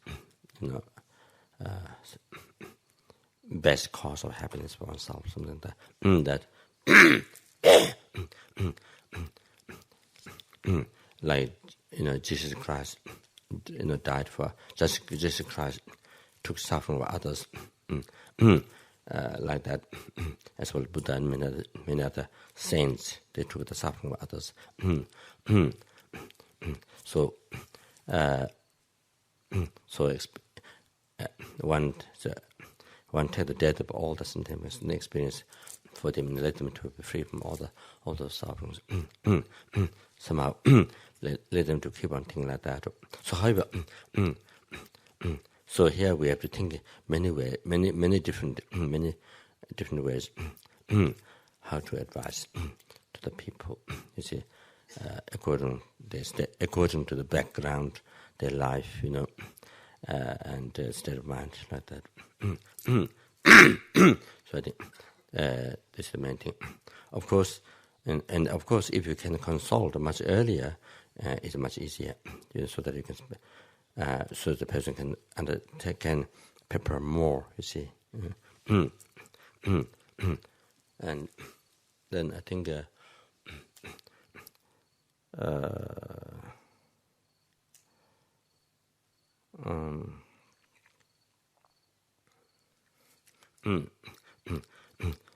don't know, person who believe God, maybe to think to think that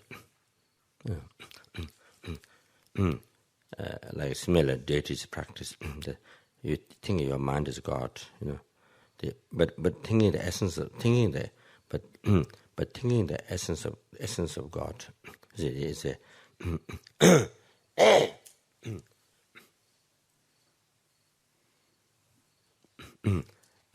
compassion for all the living beings. Your mind is God. Your mind is God, really.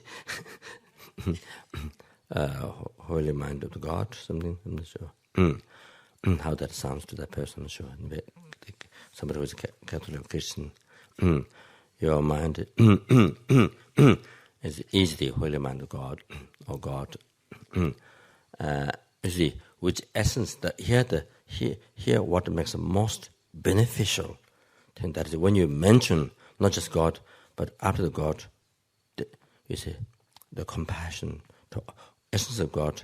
You see, your mind, the holy mind of God, that is a compassion for all living beings. So here, the complete transforms. You see, when the person thinks that, then you see, virtue becomes the best thing. You see, you use the word God, but then after you use compassion, which is compassion for all living beings, or loving kindness towards all living beings.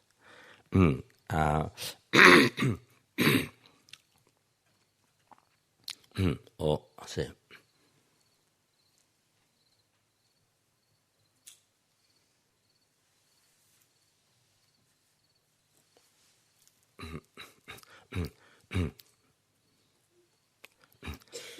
if the person is able to the person is able to look at the mind at that time, die with that thought, while the person watching at the water, while the person is watching while the person is watching the mind, mind looking at the mind, in other traditions this is regarded very. In other traditions, this is regarded very profound meditation. Meditating on emptiness. It's called. However, you see, you look at your mind is just to look at the mind. Just to focus on that.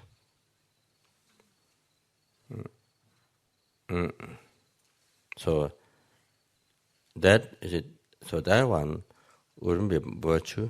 That wouldn't be virtue. That wouldn't be. Say, it depends on motivation. I think that one. You see, that wouldn't. What is meditation? Action is virtue, non-virtue.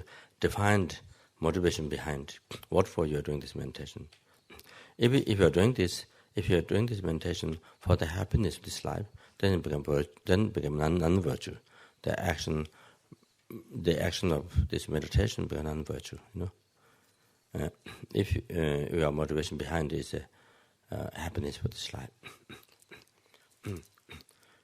So I think it just depends on motivation behind. Also, without any particular those any of those motivation, virtue, non-virtue, just without any particular motive, just mind focus on the mind,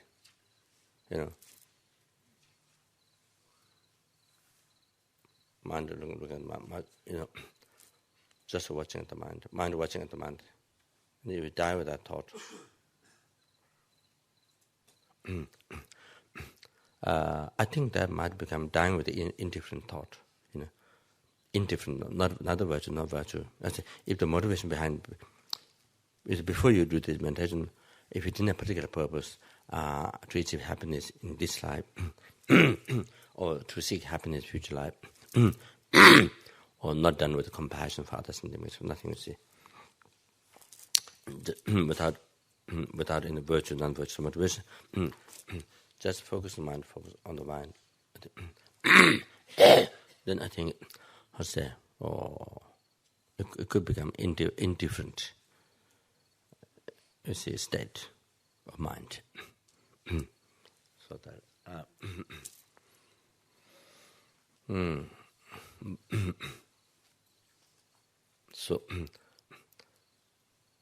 So I. But then, of course, while the mind is looking at the mind,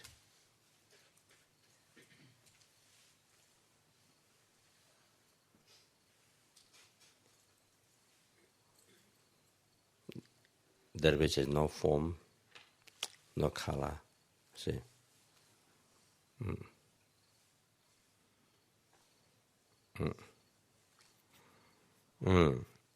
Clear nature, perceiving object.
So, if one that is just still maintaining on the conventional nature, looking at the conventional nature of the phenomena, nature of the mind with the conventional nature. So if you go beyond from that, still if you go beyond from that, empty of that, say, non-objectifying, empty of the real mind. See,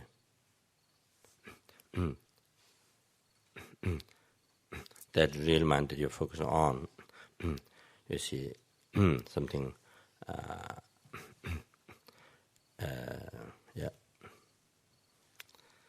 real one appearing from there. So looking at that hallucination, and meaning of that total non-existent, empty, right there. So empty. So you meditate. So now here is you are meditating on empty of that mind, which appears to you not merely labeled by mind. So empty of this. So that we are meditating on emptiness of the mind.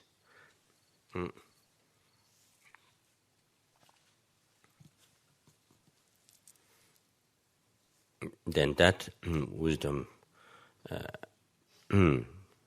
meditating or seeing emptiness, that becomes a virtue.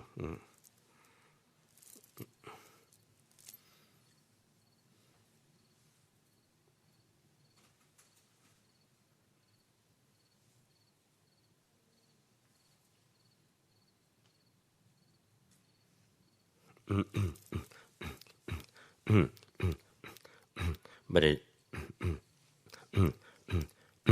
but it, I think, I think if one can concentrate, focus the mind on the virtue, if one can,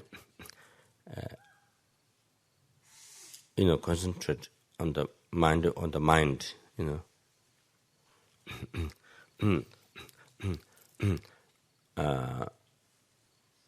by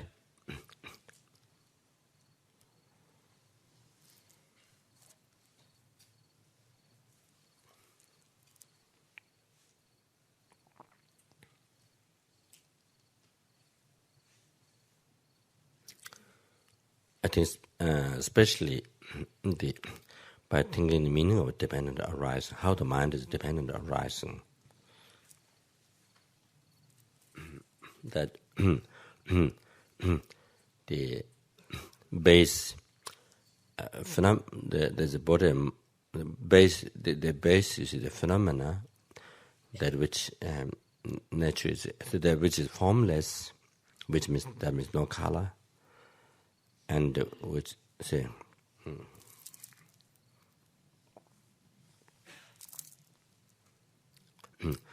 it is not it is not obstructed, not obscured by substantial phenomena. So therefore it's clear. Therefore it's clear. Therefore it's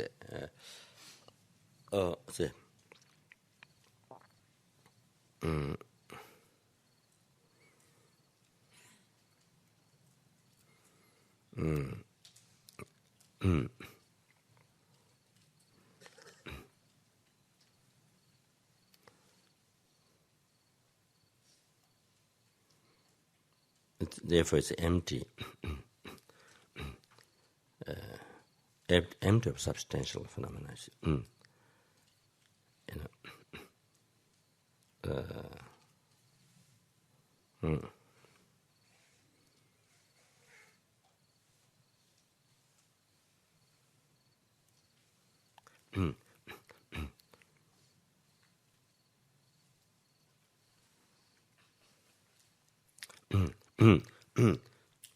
So therefore,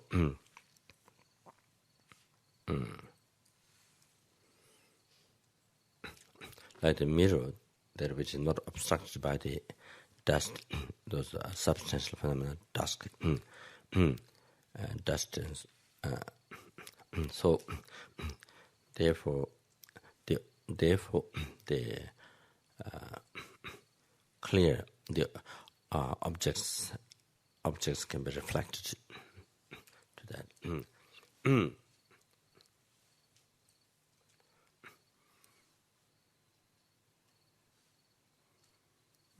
Like this,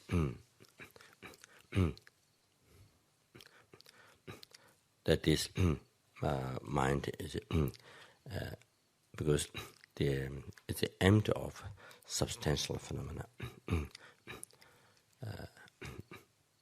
no obstructions. So empty.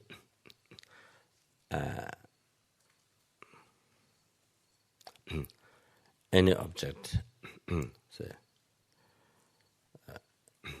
the objects, phenomena appear to that.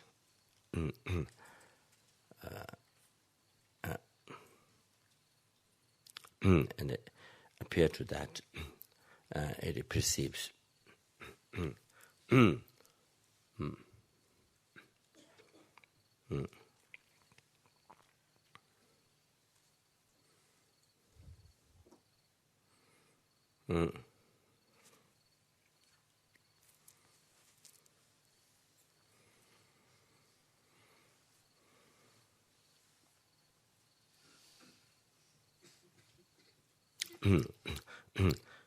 So that is the base. That one is the base. Then the label is the mind. See, which is imputed by one's own thought, which is simply imputed by one's own thought. So, the mind is merely imputed by thought because there is this phenomena, you see, which is formless, not obstructed by form, empty and clear, perceiving object.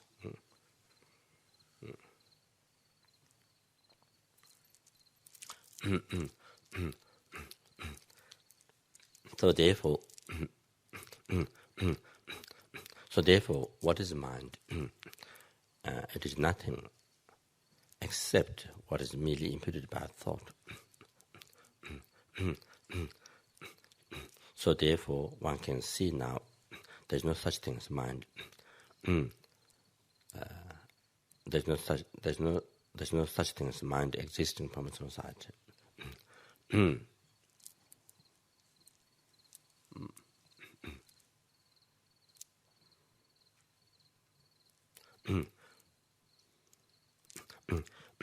There is a mind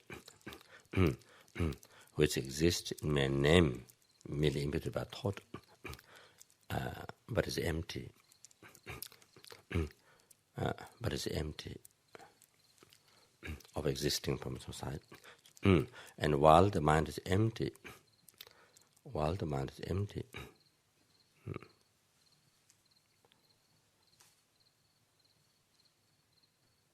it is existing. How it is existing mere name, merely imputed by thought. So it's unified with emptiness, independent arising. That's how all the phenomena exist. However,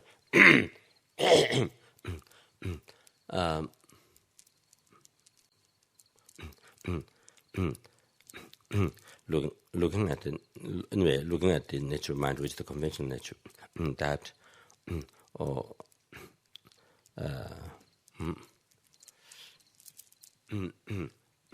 at least it helps to die in equanimity, with equanimity mind like that.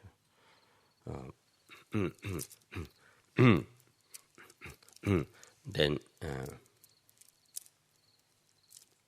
to help the person to die with detachment to this body, detachment to the family, detachment to the possession. So this to this, so other this. So this is another very important, you see, virtuous thought, very important one.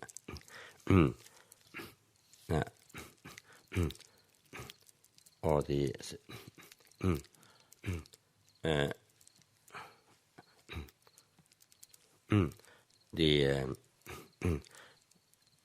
if the person has other religion, then say maybe by describing the God, using the name God, but one who, the God who say has loving kindness,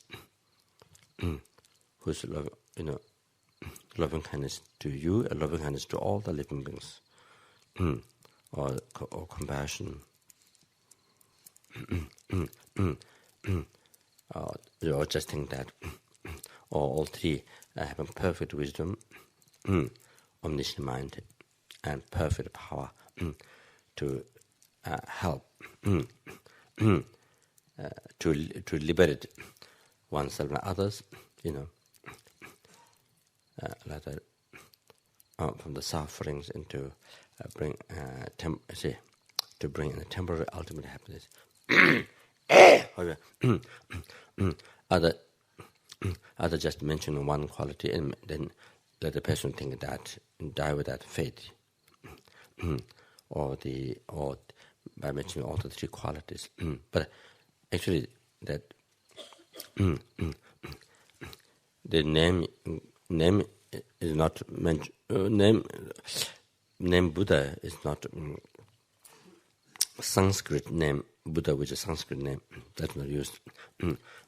Using name God, but meaning, you see, what meaning of Buddha, you put it there. The meaning of the Buddha is let the person to meditate in the meaning. Also that.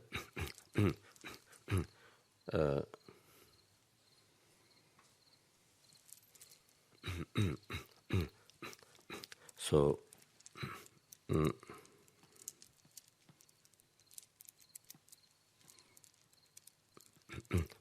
basically, for ordinary people or who have other religion or have a non-believer or have somebody who's a Buddhist, then there are so many methods. But however, just a basic idea, to bring the mind somehow to that, detachment to all these. That's one thing. Other, let it rise compassion to others and all loving kindness to others. They die with that. That or devotion. As a believer, the using of God, but you give the meaning of Buddha within that, then that's that will become very good refuge for the person. But the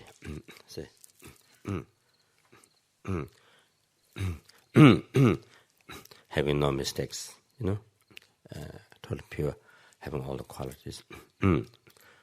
However, you see, let the person to think, same as thinking the meaning of Buddha, and then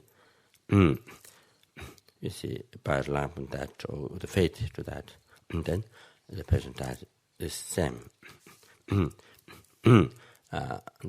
that becomes same as by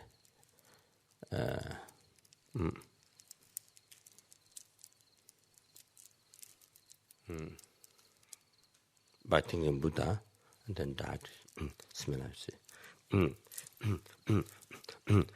So this is this is the essence to on this basis we have to say you have to use your own intelligence, how to present according to that person. So I think this is the main thing what we have to learn.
Then the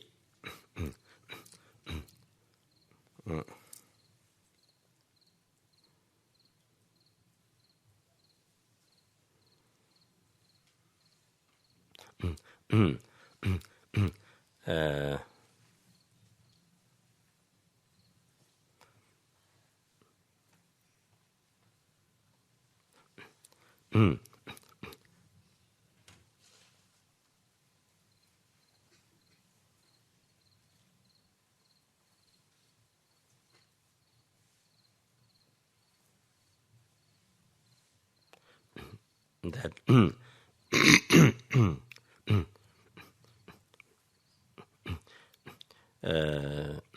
so generally, until the power is done, so one never touch the body. If there's somebody doing power, then you request immediately. Then until that is done, until that is finished, they never touch. The power. It is said the power can be done only after the breath is stopped, not before. Only after the breath is stopped. That is time to power.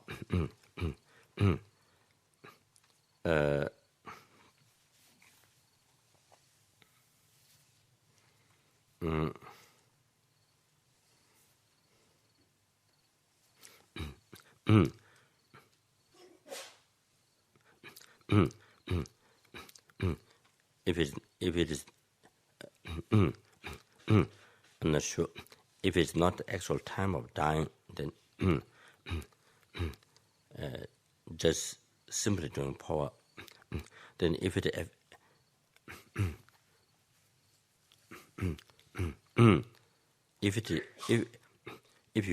your power has power, to transfer the consciousness from the heart, say from the body, then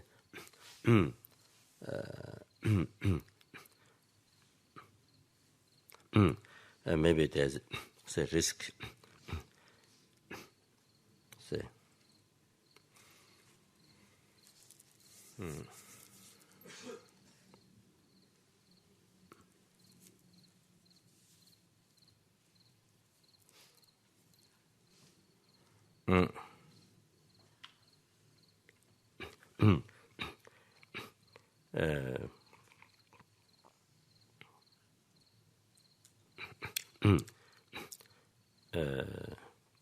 Killing, taking of life. Not sure, it should be checked. So the right time to the power is only after breath stopped. That's how to explain. If you're doing power to yourself, then the right time to that is, as I mentioned before, although science of death keep on happening after you did all the long life practices, bed, train the dead,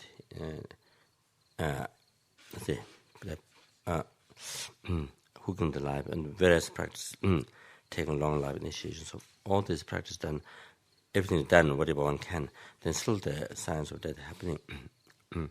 Then that means definitely you're going to die. So if you're going to die, you can do power. It is said by Lama Zopa, you can do power 6 months before you die. 6 months before you die, you can do power. So anytime, see, like Dharma duration. Why? Why not wait until you die? Why not wait until you die? Why? Because when the actual death comes, you see, you may have sickness, so much pain. There's so much pain, and the mind not clear. You see, so much pain and mind not clear. So the other problems can happen at the actual time of death. So therefore, for safety, rather waiting until you die, you do the power. Before this happening. While you have clear mind, you see. So that. So that.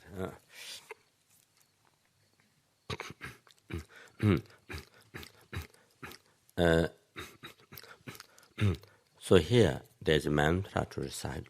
When you die, to not have, frightening death.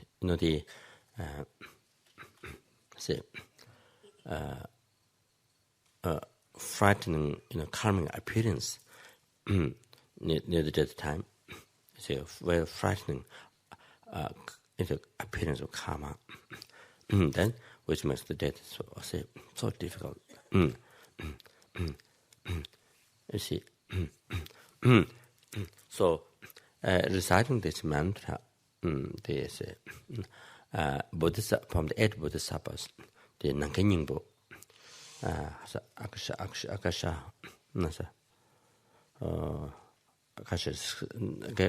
in Sanskrit, in the sky. Nankenyingpo, Nyingpo, Akasha Garba, I think something like that. Siddhi Garba, Sai Nyingpo, Siddhi Garba, Sai Nyingpo, Akasha Garba. Tibetan Nankenyingpo. The mantra, to recite mantra every day, this mantra, if you recite every day, then when you die, you don't have a difficult death, you see. You don't experience it's a frightening death. You don't experience a frightening karmic appearance. You see, very easy death, no fear. So that makes it very easy for other people who take care of you. When you able to die very easily, without fear, or this frightening appearance. So then it makes also very easy for other people. Otherwise they also get scared or worried or don't know what to see. They can't help. Don't know what to do. You see, and particularly if you are in the place where people that do not know about death, don't know anything about death, so then they can't help anything. So the mantra is this. There are different types of mantra. Om Sheta, Om Sheta, Vara Bizilani Soha. Om Sheta, Vara Bizilani Soha. Om Sheta, Om Shota, Vara Bizilani Soha. Om Shota, Vara Bizilani Swaha. Om Shota Vara Bizilani Swaha. There are also but that's the other different mantras. There's also Om Shota Vara Bizilani Swaha. So if you recite like 7 times or something, every day, so this helps. We see when you die, you see easy death, not a fear.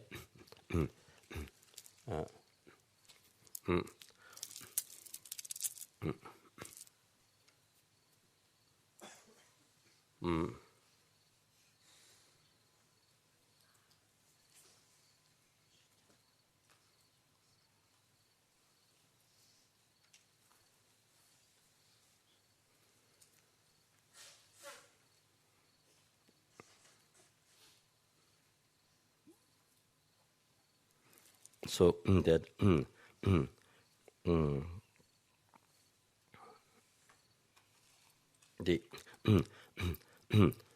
when the pause is done, sometimes depending on the Lama, then it says that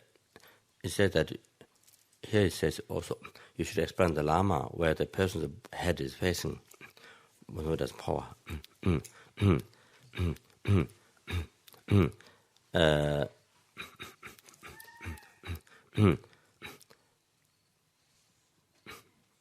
So the power becomes precise by knowing the direction of the head. But maybe that depends on the power of the Lama. I'm not sure.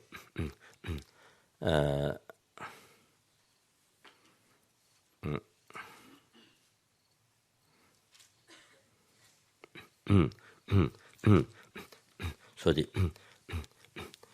so he said to invite this Lama to power, invite the sanghas, to invite to do prayers. That however can ask, you see, if you can do from distance, you see. Then making immediate offerings to prayer dedication,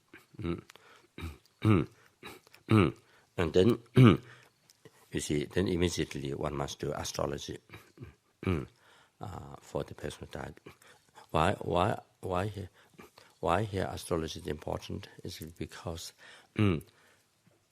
depending on the person, depending on which day the person died. I think maybe Sunday or something like that. If the person died on Sunday, something like that,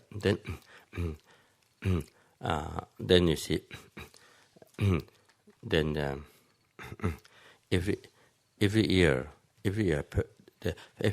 family member dies. It affects the family member, those who are living, and every year a person dies.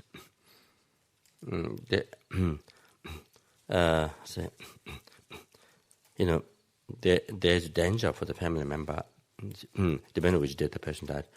Four people dies in a year, I'm not sure. Other each year something, 4 people, or 5 people, or 6 people, you see they die. It affects the family member. So that I think that is very important. Because there is, you see, because there's difficulties, comes in the family, sicknesses or the death. So therefore, and also for the person who died, the say,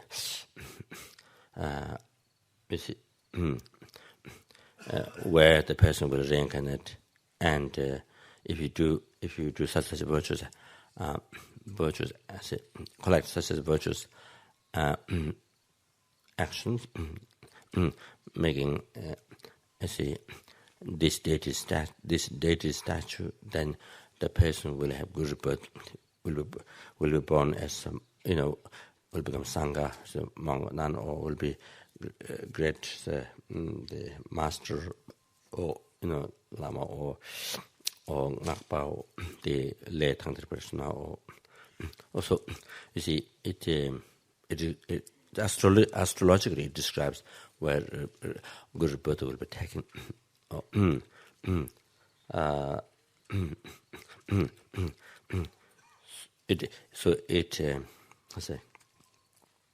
It mentions the methods, what should be done to have good rebirth astrologically. Otherwise, it will be born a lower realm, such as animal rebirth, this animal, that animal, like that. So the astrology, this astrology doesn't become definite. It cannot predict people, the very evil people who are very evil. It doesn't.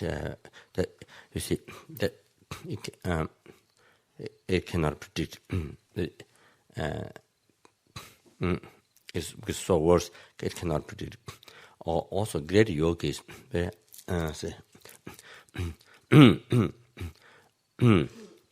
very highly attended beings, meditators, practitioners. Again, great yogis. Again, it's too good that it doesn't. It's not included that. The general astrology that is for middle people, common people.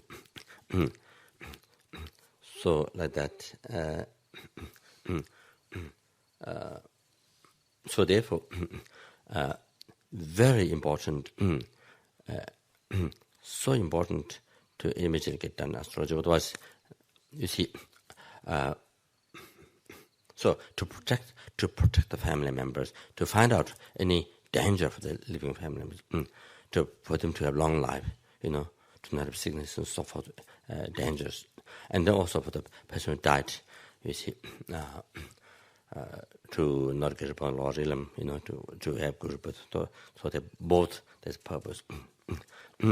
To astrology about persons, you see, the reincarnation, see, what to be done is that. Then that includes when not only that includes when the body should be taken out. So that's very, very important. So if you take the body in the wrong time, if you take the body out in the wrong time, then it has negative. For example, I think the person died on Sunday, something I'm not sure, but something that died 6 people. There are also 6 family members. 6 people die, something like that. Not 100% sure, but something that there is.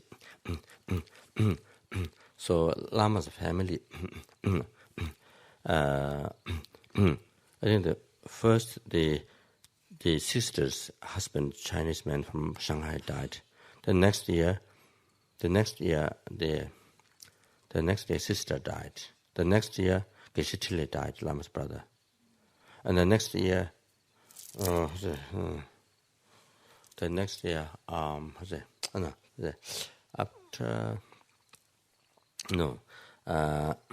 think maybe Lama passed away first, I think.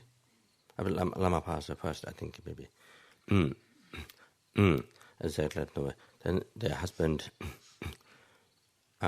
died, then the sister died, and after that, it seems each year after, then Geshe Chile, Lama's brother, close brother, passed away. So the next year, I thought Geshe sitting Dharamsala Tushita, I thought he might die. I thought, because everyone died after each year. So I thought Geshe sitting might die, after Geshe Chile passed away, see. But Geshe sitting didn't pass away. He stayed very strong.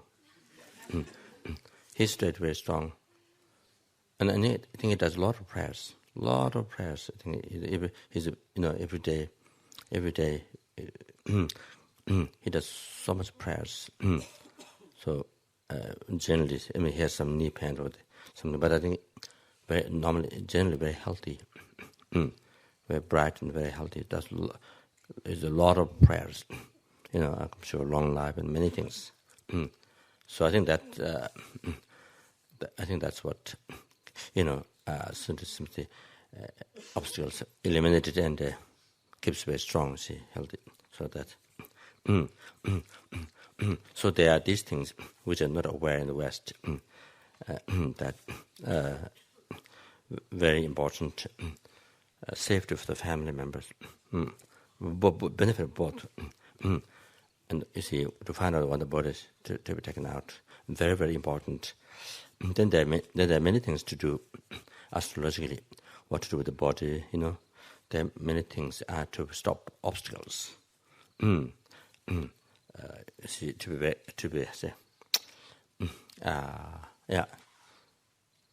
that benefit of the person and safety for the family. So when the body is there, that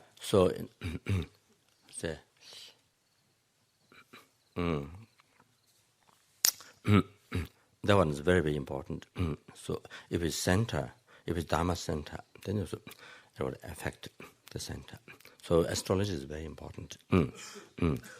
Or family member or Dharma center. See. So in the front of the body, then must while the body is kept in the house, must offer the must offer light. So in Tibet, usually they put butter light, butter lamp in the front of the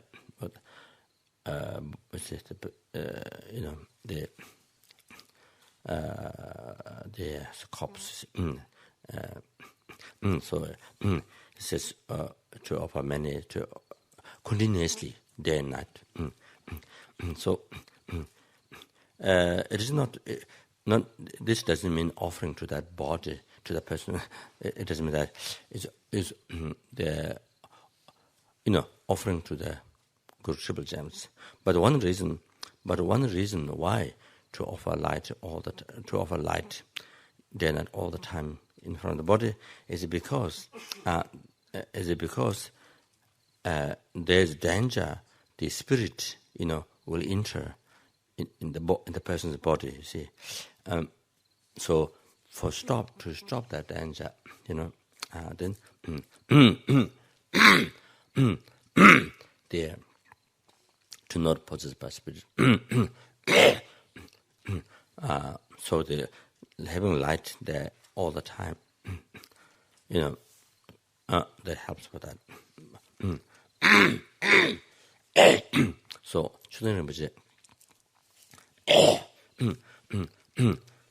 Rinpoche explained that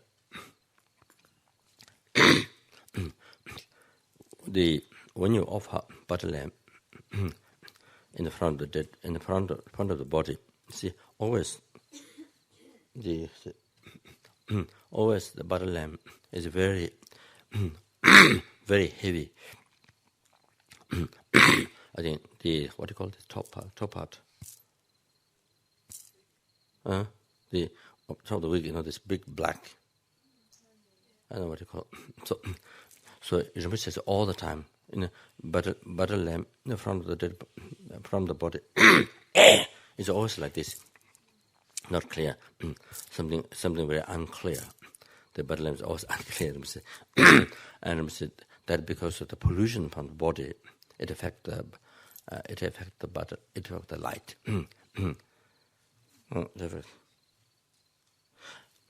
I think even the flowers,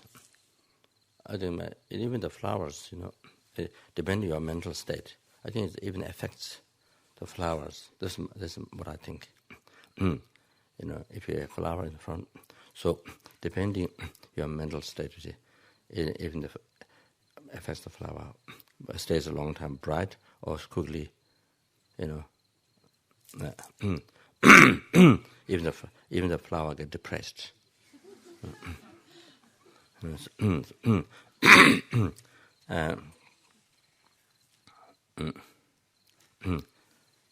So then one should do sur. You see, after the person passed away, sur. You see, Rinpoche advised to do sur in the morning, at noon, 3 times, morning, at noon, at afternoon, and evening time. I explained the other day, there's samba mixed with the butter, then there's mixed with maybe 6 substances of also there's 5 groups of things, 5 jewels and 5 grains, 5 as a scented smells of the same that which goes in the vase pills, high center vase pills, and then lower center vase pills. See those 5 the 5 groups. 5 groups. See, like that 5, and those are very good. This is extremely good. You want to keep normally. Then whenever you make dharma offering to the protectors, when you do retreat, the dharma, whether it's made into dharma or cake, you put inside this, liberate this. So this gives so much power. It makes dharma so powerful, and then you see whatever you pray, whatever you're praying for success becomes very powerful. So because that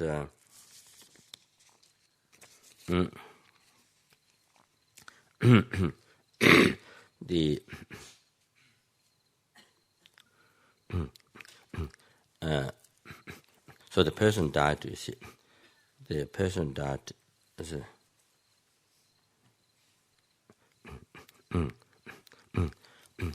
the person died. Then accept the formless realm, otherwise they have to go through the intimate stage. So, see, so their food is a smell, smell eater, chisa, smell eater, smell eater. So, so therefore, this is the main kind of what they can get, live and smell of food. So this sur has benefit. It pacifies obstacles. Of course, it's practice of charity, offering to Guru Buddhadharma Sangha, and also you make charity to all 6 realms and things. And then, particularly this smell eater, intimate stage beings. Those who were born, those who died, from human realm, died not yet reborn. So it's and in particular for them.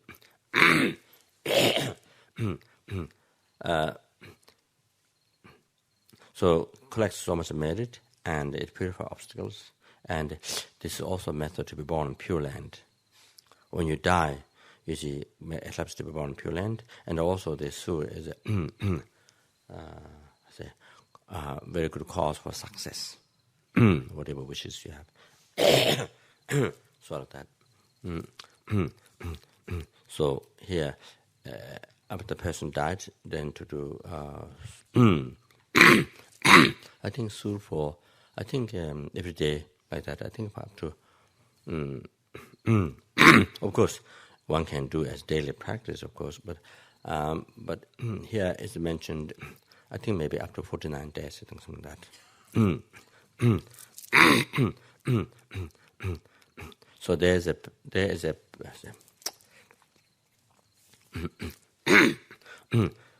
there happened a Tibetan person who was in prison in Tibet for a long time, for many years. So they were given small food, the momo, not actual momo, but made of flowers, small, and then like water, soup, like water, just water.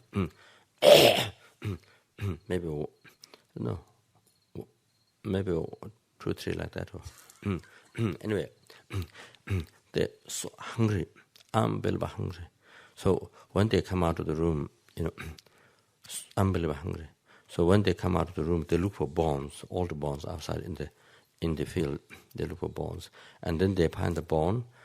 Then they chew the bone. Then that brings completely change the whole body. Gives strength. They chew the bone they found outside. Then they say when they go outside the prison, is outside the room, not going completely outside, but just outside the room. So they see kaka, they see the Chinese kaka, the staff of the prison is Chinese.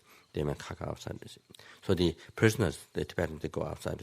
Then they check the kaka, with sticks.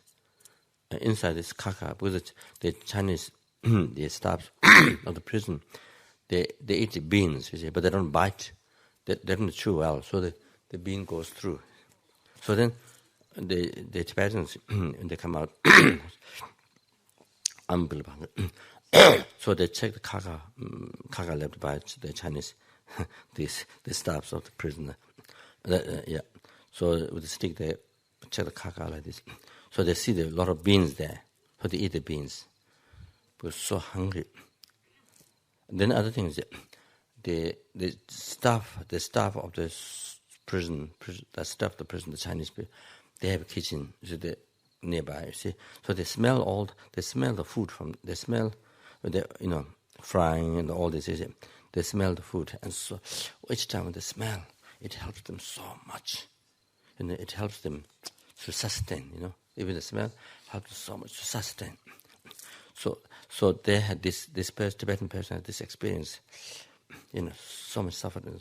How the smell helped them so much.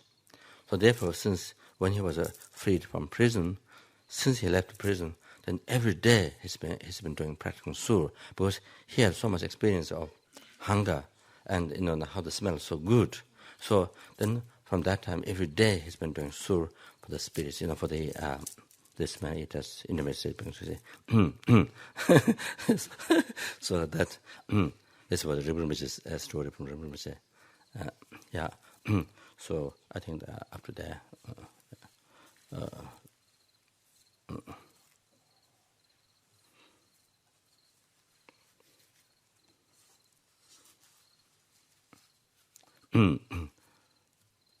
And say, to help that time then to help the person. So also, one shouldn't allow cats and dogs to go inside. Or the persons shouldn't allow cats and dogs. And also it also is mentioned that during retreat, when you do deities retreat, so cats and dogs are not allowed on your meditation seat on your. So I think maybe it brings pollutions or things like that.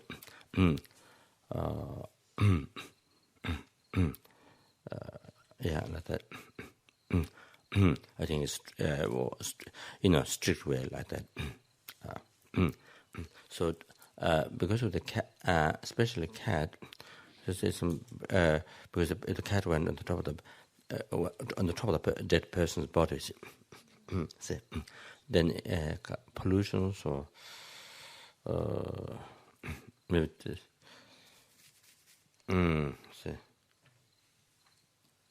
Yeah. Yeah, I think it was spirit pollutions or I think maybe spirit followed the inter person's body,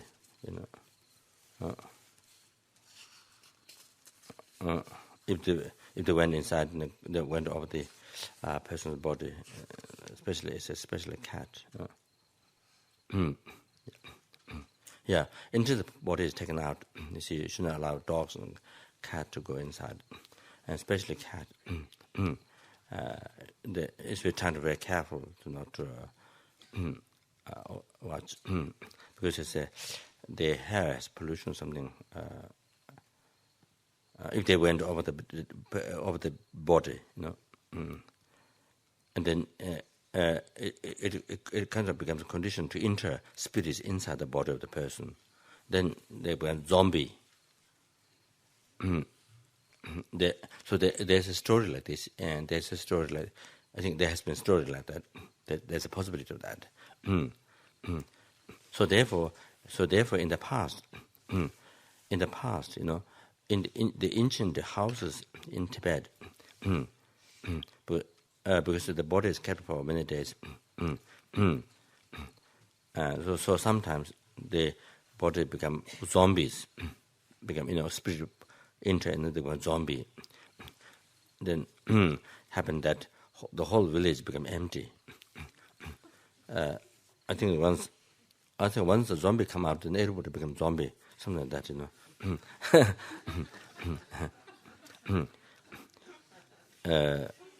So it says,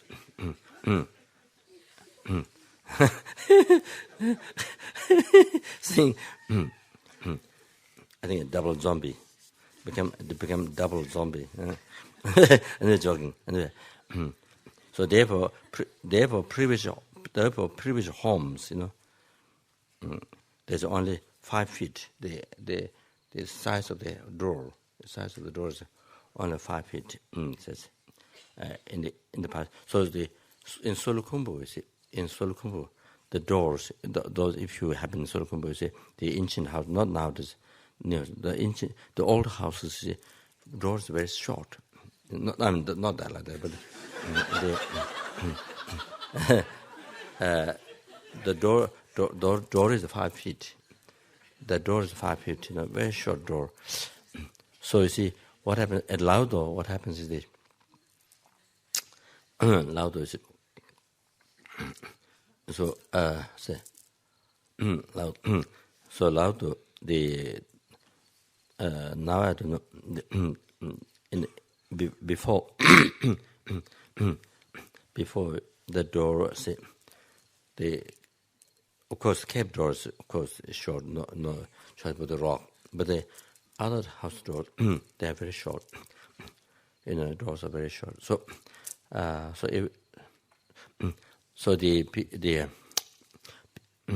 was one,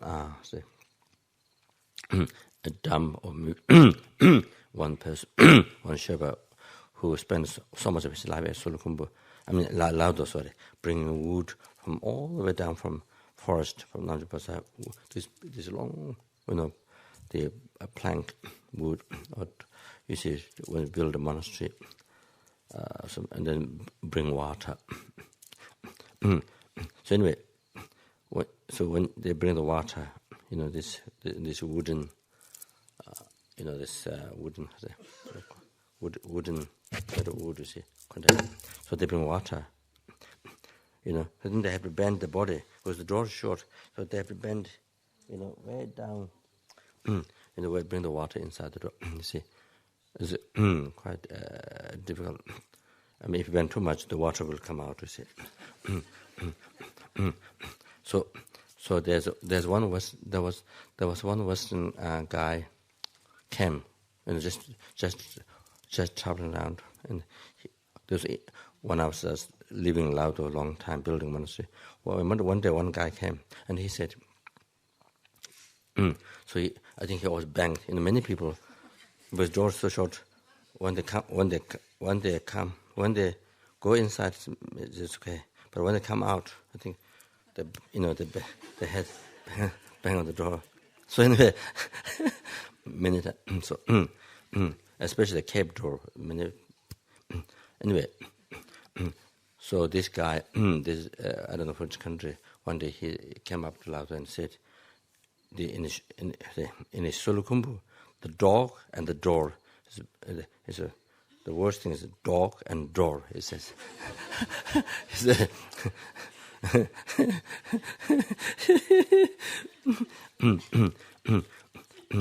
So I was wondering why they make this short door so difficult. So and then one day this other side of the house was fixing. We were fixing this other side of the house. Then the one of the villagers, the carpenter, he said, this is our culture. He says, this is our system. Only 5 feet. The door is only 5 feet. He says, so he made the 5 feet door. So the story is in the evening Sulukumbu, because they keep the body a long time, so the zombies, so the door is short, you see, the zombie cannot bend. Zombie, you see, zombie doesn't bend. Zombie doesn't bend the body, so the zombie always goes straight. So this is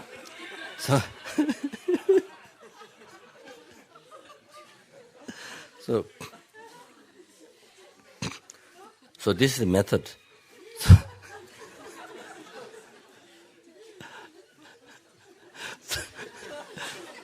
So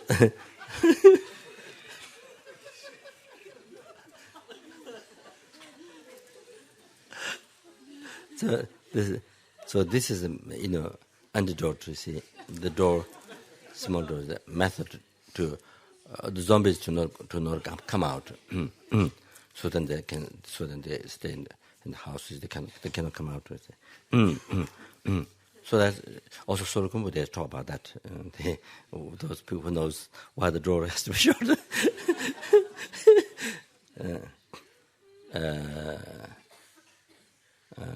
Yeah.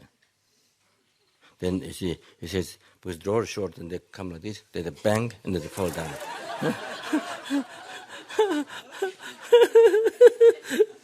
So that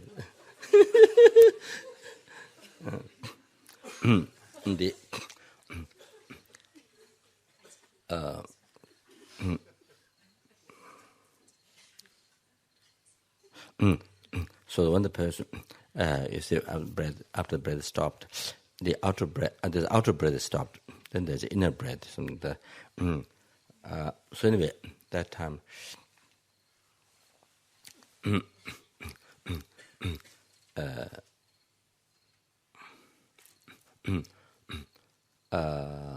That time, then, if you have power pills, the lamas, it seems the lamas who do power also, not everybody, I think, they give also power pills to put on the head, with butter and honey, see, or whatever, something to stick.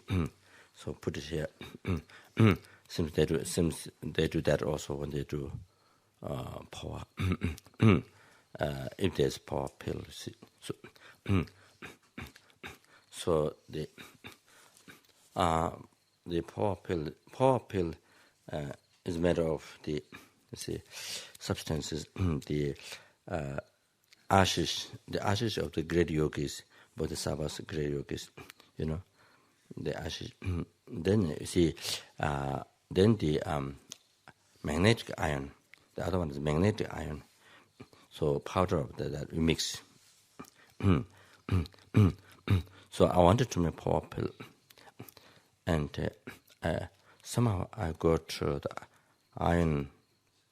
magnetic iron powder. Then stone magnetic I got in Adelaide, the first time or the second time when I was at Adelaide. Somehow, because I was thinking to me, then somehow, I don't know, so easily, somehow I got it. Somebody was involved in these kind of things. Then I got stone magnet. So I met a Dharamsala power pill, the Lama Zopa, who old one who helped me to make the pills.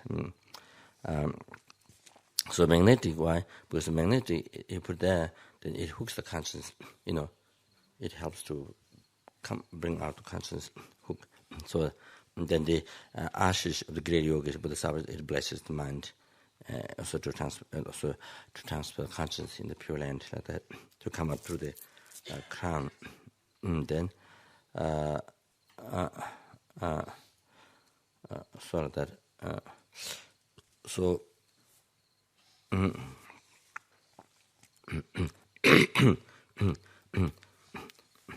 Then when Buddha's relics occur,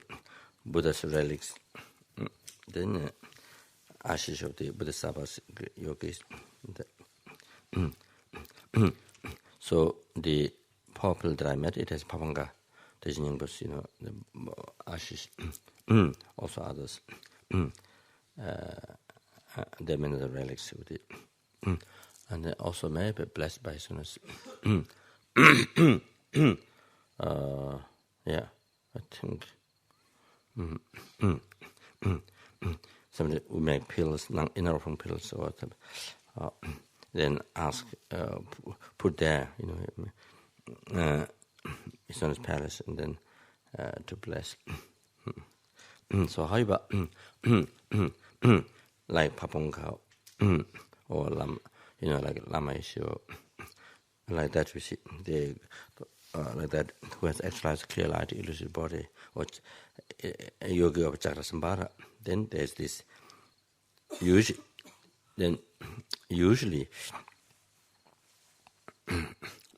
by seeing that yogi, by seeing those practitioners of Heruga, by seeing, touching the holy body, like taking blessing. Whatever, seeing them, touching their holy body, hearing their voices, remembering them, and then it liberates the sentient being from all the need karmas. So therefore, having actual ashes of like Pabongka, like that, see those actual yogis. In it, then no question that bless the mind and liberate the mind. So I put I don't know whether every center got or not. I gave some of the centers few, so that when somebody dies, to put on the crown, to leave it there for some time. then can be taken out, or when the body is taken out, then use it for somebody else, when it dies. So can do like that. Then that's one thing. So that to bring consciousness to be able to bring the consciousness, from here, from the crown, and to be able to born in the pure land, like that. So.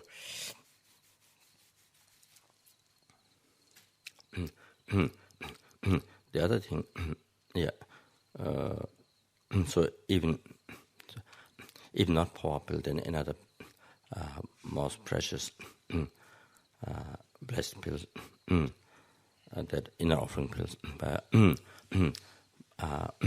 by those very high lamas, like from Satya or from Gil, or even money pills from His. So those very precious ones then can put on the crown.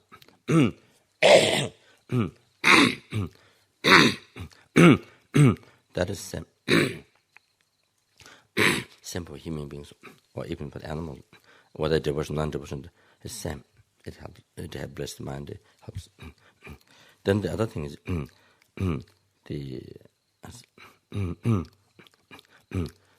stupa that contains the four powerful mantras that I've been using, that which is normally written on with the gold on the live tree. The six relic mantra, and stainless pinnacle deities mantra, and stainless beam deities mantra, and then ornaments of enlightenment. There's a root mantra and heart mantra of those. So this is what gives the most power to the stupa. So just put it on the head, any part of the body, touch and purify the karma. So much it purifies so much in the karma, and helps to receive higher birth. So can just live on the body, not just, can just leave it on the body. Yeah, so if there's sense, that's also very good. On the head or on the heart, or just touch, as long as touch on the body. Then the other thing is that's one very good thing to do. Then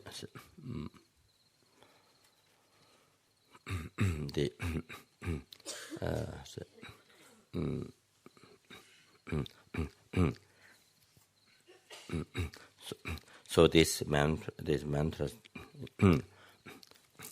There's a mantra, the 11 mantras I wrote, including Pamasambhava Milarepa. Those many other powerful mantras. So that is written to, when the person dies, to put on the body, to touch. The letter actual touch doesn't matter any part of the body, to actual touch, or can be left there. If it's a coffin, then it can be just left there. So that purifies the karma and consequences. But these five powerful mantras, Namjalma, and there's Gunrik, and then Michukpa, 3. Then Ombema Ushna Primarambata, the Amakapasha, the pinnacle greatest mantras, that one. And then the other one might be stainless pinnacle greatest mantra. So this mantra, if it's inside the stupa, however, the roles of this mantra. I mean, if it's text, you can wrap it on the body. You see, like this, you can wrap it, like Gita which explained in Amdo. They wrap the mantra, Michupa mantra, you see, on the body, on the chest like that. So anyway, or just put, rolled mantra, just put it on the head leave there for some time, or or just live there in the coffin, you see, or can go, or live there for some time at least. So there, you see, liberates from the lower realm. But then other one is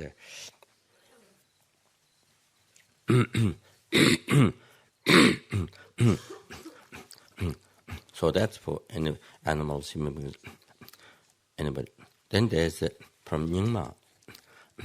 From Nyingma, there is one very powerful one, which the benefits, which benefits is unbelievable. Some benefits is hard to believe, kind of some of the benefits.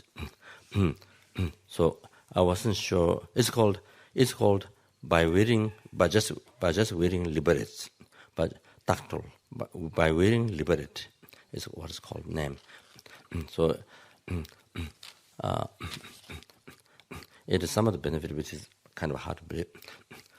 So I wasn't sure the lineage where it came from. I want to check whether it's authentic or not. But I heard that one time when I met Trishri Rinpoche, Buddhagaya,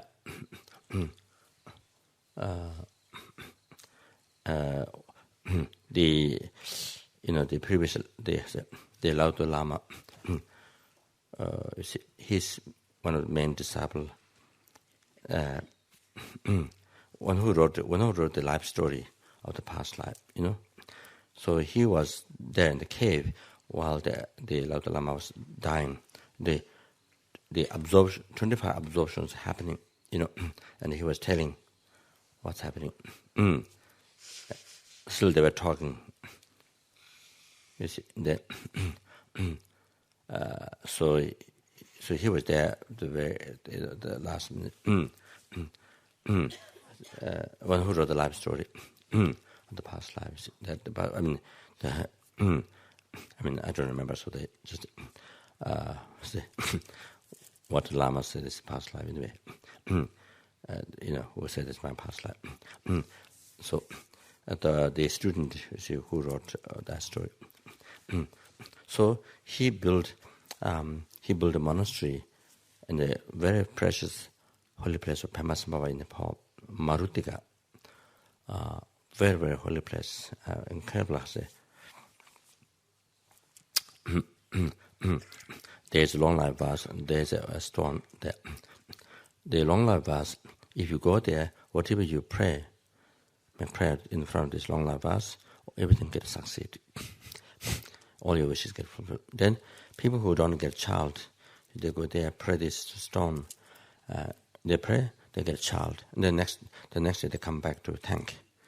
So it seems very common, this one. I'm not sure. So this is very, very precious holy place, Pema Sambhava. The Trishri Rinpoche always goes there to retreat. It's an incredible place. And where Pema Sambhava achieved immortal realization, see. Achieved Buddhadharma. So Trishri Rinpoche does a long life retreat for his Dalai Lama. So this student, this Sherpa, this student of the Hitaminata Lamas, who was there when the Lauto Lama was passing. So he built a monastery there, Tapumarutika, this Pema Sambhava. So he passed away. He passed quite a few years ago. So Trishri Rinpoche was telling me the story of him, and he passed away in meditation state. He passed in meditation state. He was there in meditation state for 7 days, something like that. So Rinpoche said, that he does also court cases because the villagers they try to attack the monastery because when they do session in the evening time, blow the trumpet, all this, then the clouds goes away.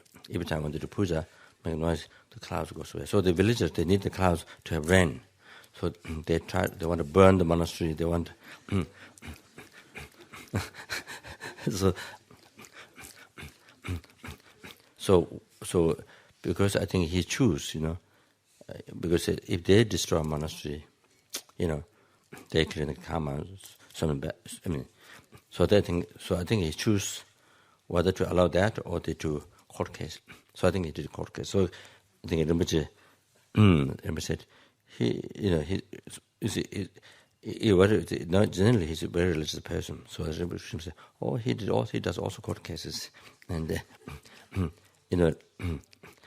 doing very good things, but very spiritual person, but also court cases. Anyway, so Rinpoche said he passed away. Then Rinpoche went down to put his doctoral, on his head. Then I got the faith. Rinpoche uses this to help people see, to save from the Lord. Rinpoche uses this. It must have pure, must be authentic method. So then gave me the faith. Because when you read some of the benefits, it's hard to believe. So anyway, so then Rinpoche used this. Because I was looking for what's the authentic, not to ask maybe to Rinpoche or some other lamas.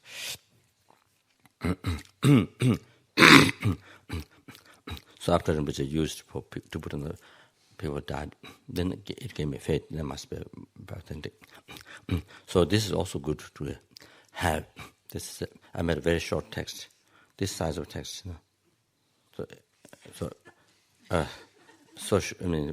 Because of good technology in the West, so I think I made the text very this size.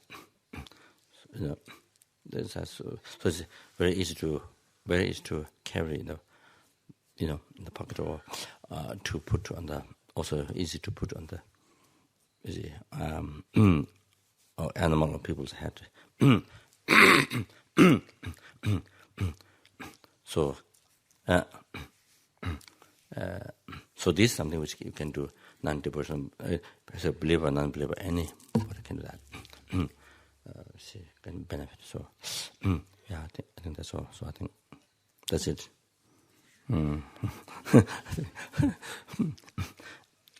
Otherwise, maybe for the first time.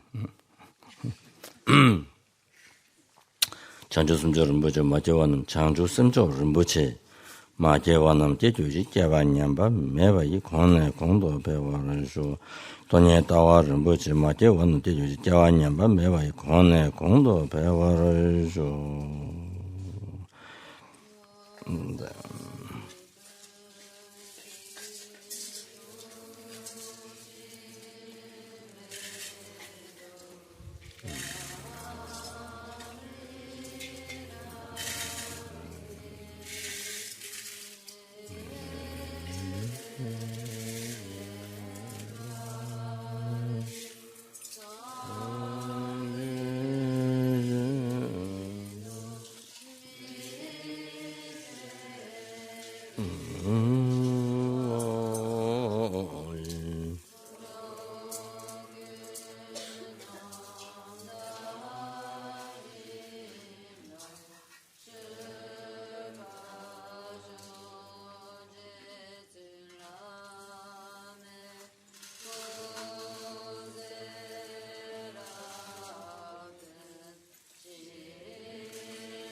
가래라왜 그왜 신금들 pendant와 말이죠. 제래서 딘딘자도 샤베스데 봐도 땡주 집반달라면 그때 때마다 간요요라도 예주와 다시야말로 초사 딥자는이도 산제도 버라진지 디저도 파스 프레젠트 비전 메디스 클럽 데이터메스 클럽 was empty. Matter high was empty. Achieve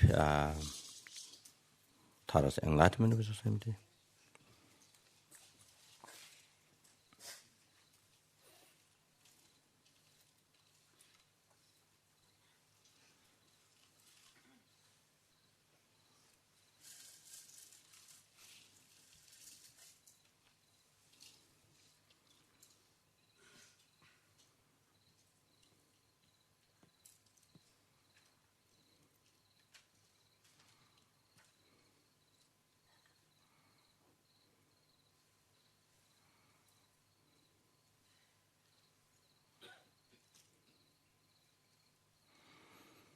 Later,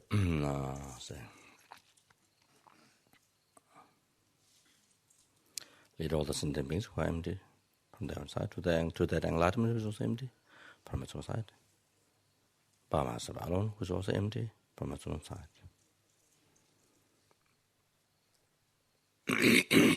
I dedicated all the merits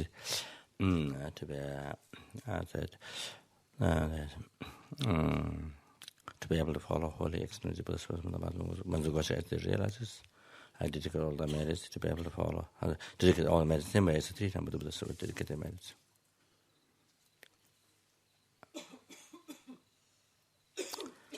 Three times.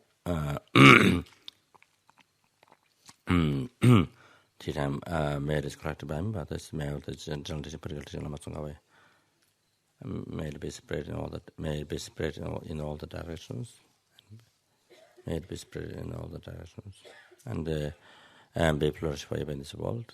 May be able to by complete actualize of one's heart, one's family members, all of us, in the mind, in the hearts of all the students and benefactors in this organization. Those who give up their life to the organization, to serve, to send teaching with all of us, without delay a second.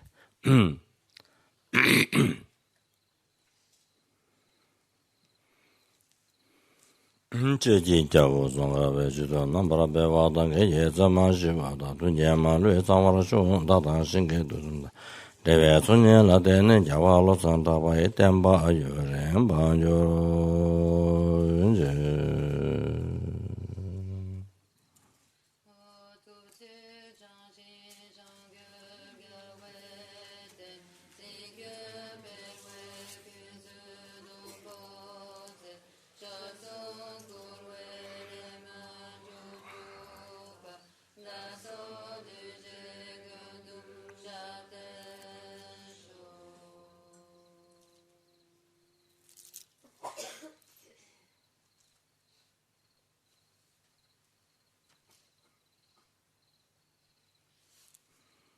Good morning.